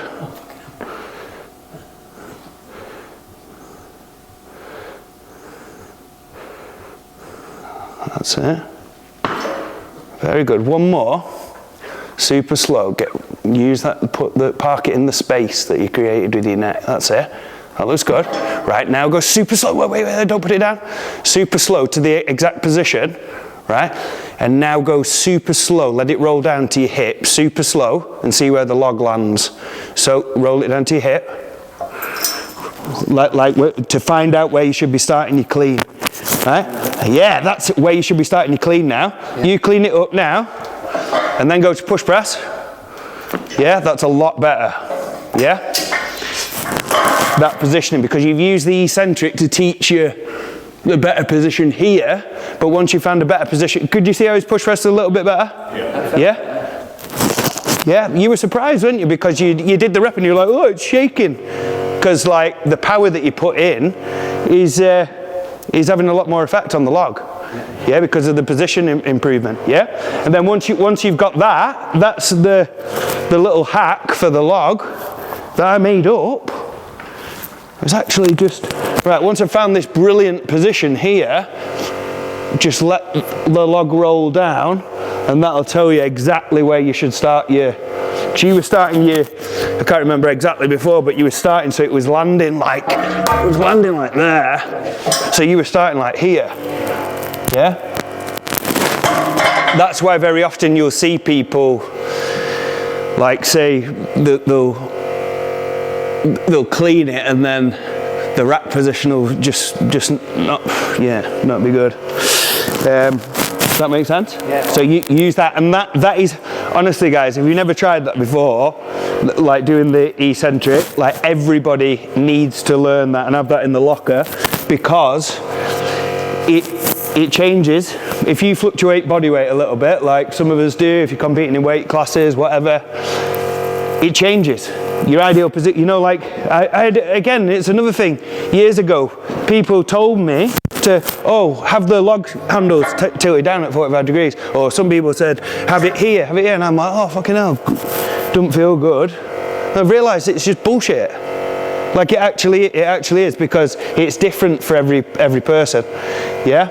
Like the position that Dan should start is clean is going to be slightly different angle to what I do. Yeah? But that's a way to find out, and it's so relevant and so important. Like axles don't really change that much in terms of technique, but logs do significantly, because your position is going to be significantly, your optimal clean start position is going to be so different on that as it is on that. Yeah? And if you're not doing that drill, you're guessing. Yeah? So do it at your comp. Do it at your comp when you've got to get your hand on the comp weight log, and even if it's just one rep, you know, if it's loaded up, see if you can get it up, and then just do that slow eccentric. Yeah, boom. Oh shit! Right, they need to be there. So then you pick to there, boom. Yeah. Can anybody picture when they've done like their best ever log that felt the best? It didn't have to be a PB, but it's probably when you've got the somehow by chance you've got the clean right, and you feel like shit, I can dip straight away and I can go. Can anybody imagine that or not? No, you can't, because you're strict. Exactly, as soon as it goes to there, yeah? So this is a way of getting it reliably to that position every time. Right, now you've had a rest, let's do another set, and let's see how much better this technique is. And wait there, one more little cue, little crash course here. So the thing that I'm saying to exaggerate here, which again, like, you probably get a good return on improving mobility a little bit, yeah? Maybe like say, try some lat stretches or whatever. Just basically your ability for your arm to get there. Yeah. And what was the other thing? Oh, and also some neck flexibility stuff. Like you don't want to just crank that out and then it'd be like, oh fucking hell, my neck's hurting. Like building up that mobility, because simply put, if you haven't got that kind of that position there, you're gonna get it from somewhere else, yeah. But it's really beneficial if you can get the ability to safely get your head looking back in that position, because it's going to create that gap. Like at first, your kind of head's looking there. Look at the difference, like in terms of first you're like there, like that. That'll make touch right. But like, if you work on that flexibility for this, and I can get my neck there. You see the difference? Yeah. And then there. Yeah. So try again. And again, it's counterintuitive because this feels horrendous, but is it worth the trade-off? Like if the bar just moves so much easier because of the position you're putting it in.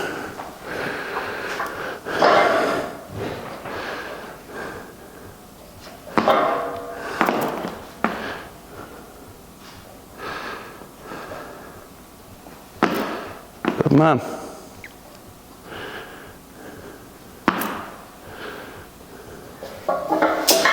Good man. So what's the position that he looks sketchiest in now?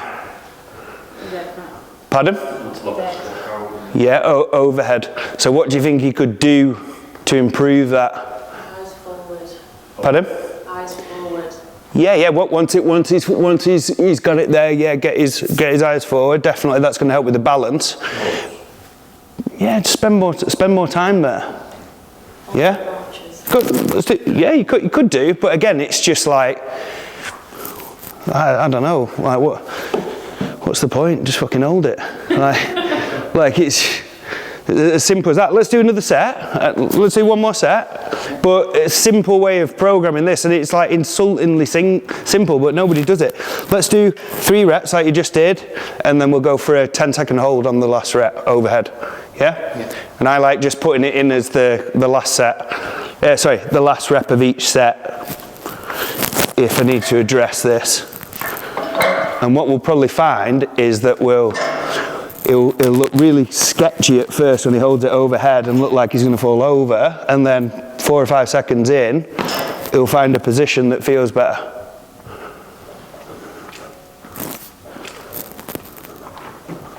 That's it. So thing to look out for, to try not to let those ribs flare up. Keep the ribs down. That looks a lot better, by the way. Would we agree? Yeah. Yeah? And do you feel like the positioning's opening up, isn't it? Yeah. Yeah? Yeah.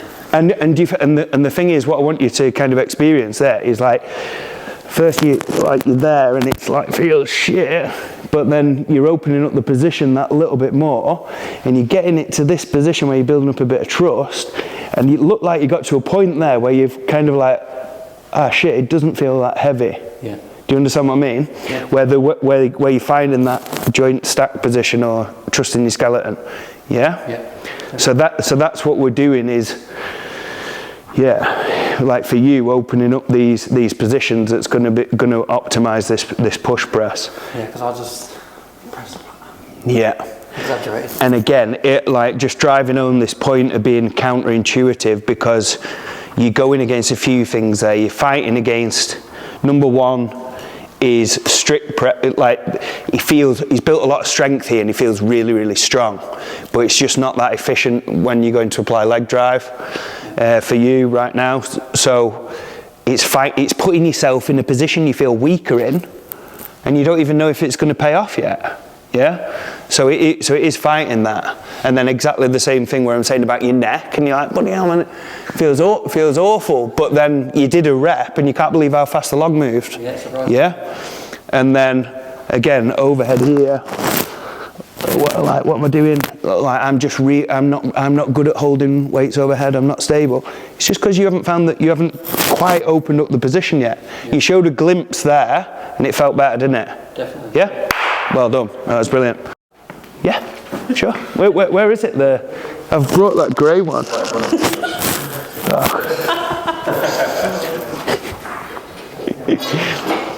Yeah, have a go with this. Like 13. Well done, mate. That was good. Nice to meet you, mate. Nice to meet you. Cheers, mate. Nice to meet you. So send us a video of moving events. Yeah. And I'll get back to you because I wanted to cover it, but... Yeah, it was awesome. Thank you so much. All right, mate. How much is that about? 13, I think that is. What is it, 13? Watch this guy do split jerks.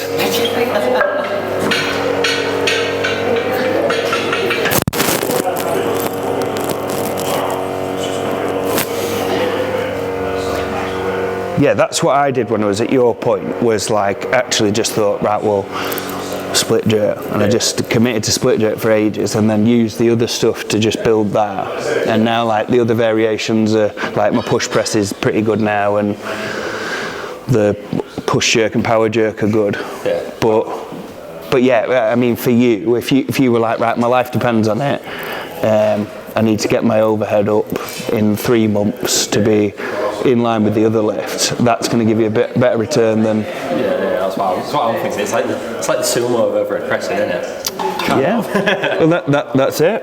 But But it's, let's say it's floor to overhead, isn't it? Like one thing I've noticed what you were doing, because I argued with someone, someone was telling me how to do it the other day, and the Olympic way of fucking straight back like that. Whereas I've seen, apparently I was doing a bit out, but when I've seen you do it, I've seen Rob Kearney do it. Yeah. A little bit like out sideways rather than like the Olympic way of like keeping your feet directly like that. Yeah. Like, I just feel way better doing it the way I've seen you. Got a picture on it, implement that. You're going out a bit more. But so the advantage you get of going a little bit wider, so if you go for a narrow dip and drive to wider, it's like if you do a power jerk, what are you doing when you're jumping wide? You're receiving lower. So it's like you're getting the split benefit, but you're also getting a little bit wider as well. Yeah. I think my main problem there before is what you've kind of gone through today is like I've spent no time in that position. Every time I'm trying to catch it, I'm coming a little bit short, or forward, not back like that, and then my body's just not strong enough to keep it. Like, that's it. Honestly, mate. That for you. Like start of every session, just literally, you don't even like. Some people would say, I don't want to say, but like some people would get you doing loads of like weird fucking stretches and bandage shit, and you don't need to do that. You just hold it there, and you probably find like literally, if you should try it with the barbell in a minute. Just do your first set, and just do before we even do anything. Just do like. Really force it back there, and just hold for like 10-15 seconds, and then do that with the bar and make that feel like home. And then when that feels like, oh fucking hell, that feels easy now, this just feels hard.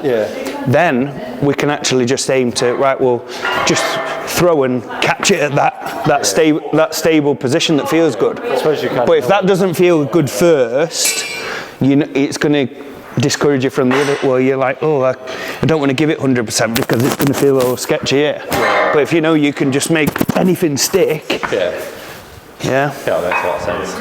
So do that first. Open up the overhead stability thing, and then we'll have a look at the split.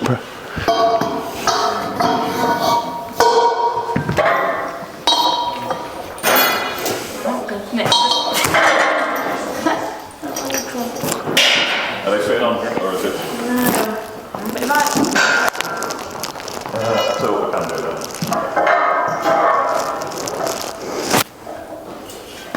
That's good. Is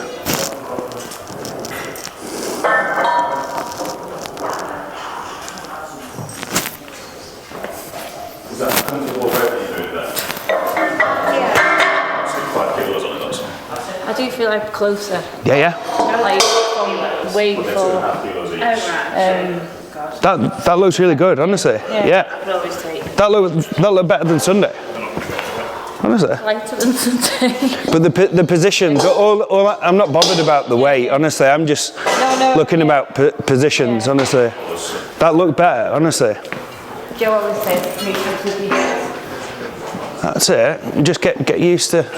That's it. Like slight bend at the knee and squat down a little bit. That's it. And just go and hold that there. Just try and switch on in here. Tight, solid.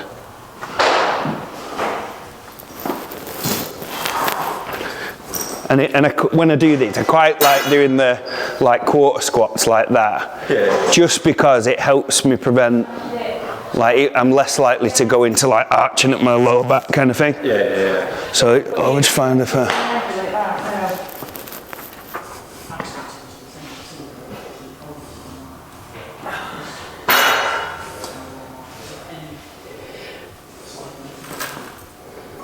work. So the thing with dumbbell, what we want to do, like we've said on the log and the deadlift and stuff, an atlas stone, we want to look from the side because we want to find that kind of where the centre of mass is aligned, blah, blah, blah, blah, blah. With the dumbbell, take video from the front and look at your feedback from the front. And if you want to go further in depth on this, I've got hundreds of videos on this that I'll send you that'll probably explain it better than me today, to be honest. But you're just holding it on one side there. Yeah? I'll show you what you're doing. So you're like holding the weight there. Yeah. So if you draw a line through the centre of mass here, Yeah, it's like all down that left leg, yeah? What we want to do is find, so if you drew a line through that centre bit, it would be like in the middle of my feet, yeah? So there's two main ways you can do it. You can do it like this, like with that rack position. Personally, I find it easier going like that. And then what we're looking for here is a vertical line on the diff and drive.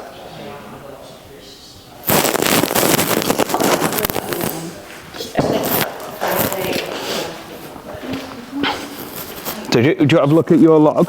Yeah. I'll send you a video if you want, Josh. I just need to ring my girlfriend to let the dog out.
What weight's the car, do you know?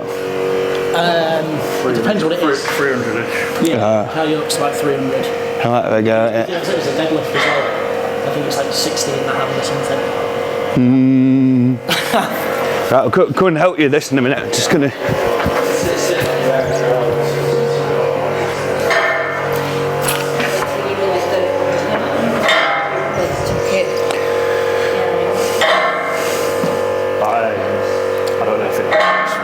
The receiver or your mic just pops it down. Low battery, no red. Oh yeah, nice one, mate.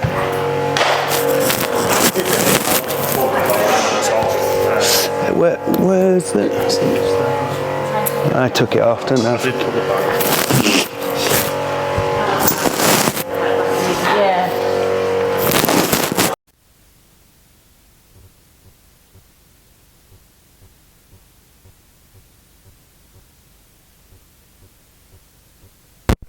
Yeah. Yeah, I'm trying to tilt it back a little bit more just there. And yeah, it felt a bit more comfortable.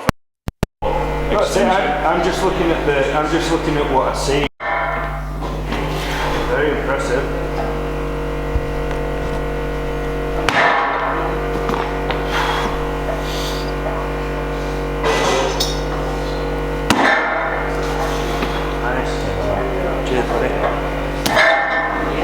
Yeah, I've sort of always been taught of it as almost like a chest press in some regards.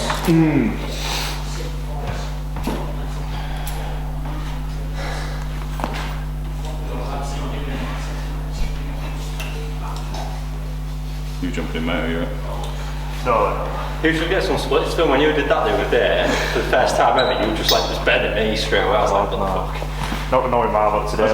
Today will be where I go over on an ankle or something. Well, if you'd have come to yoga last night, we were strengthening our ankles last night. I know.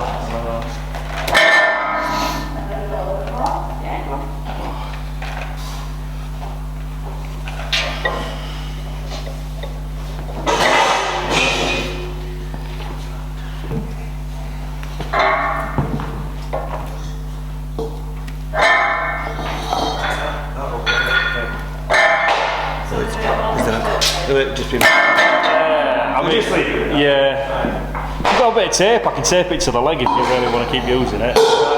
Alright. A few more guys now, we have to get going as well. Yeah, no, isn't it?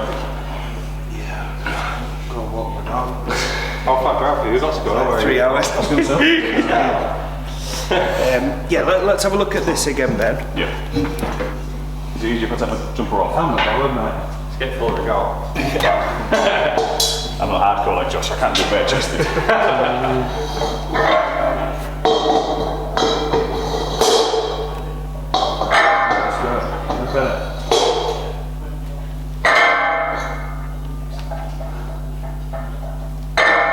good, mate.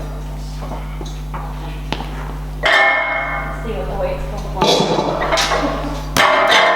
Loads better. Yeah. It felt I could just tilt it back that bit more in the actual rack position. Feels better. The dip looks excellent. Do you wear lifting shoes on that? Yeah. No. Yeah.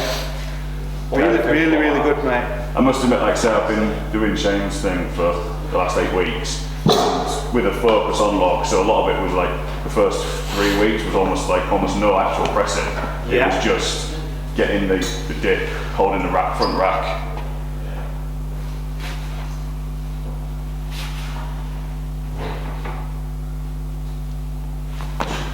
Stuff.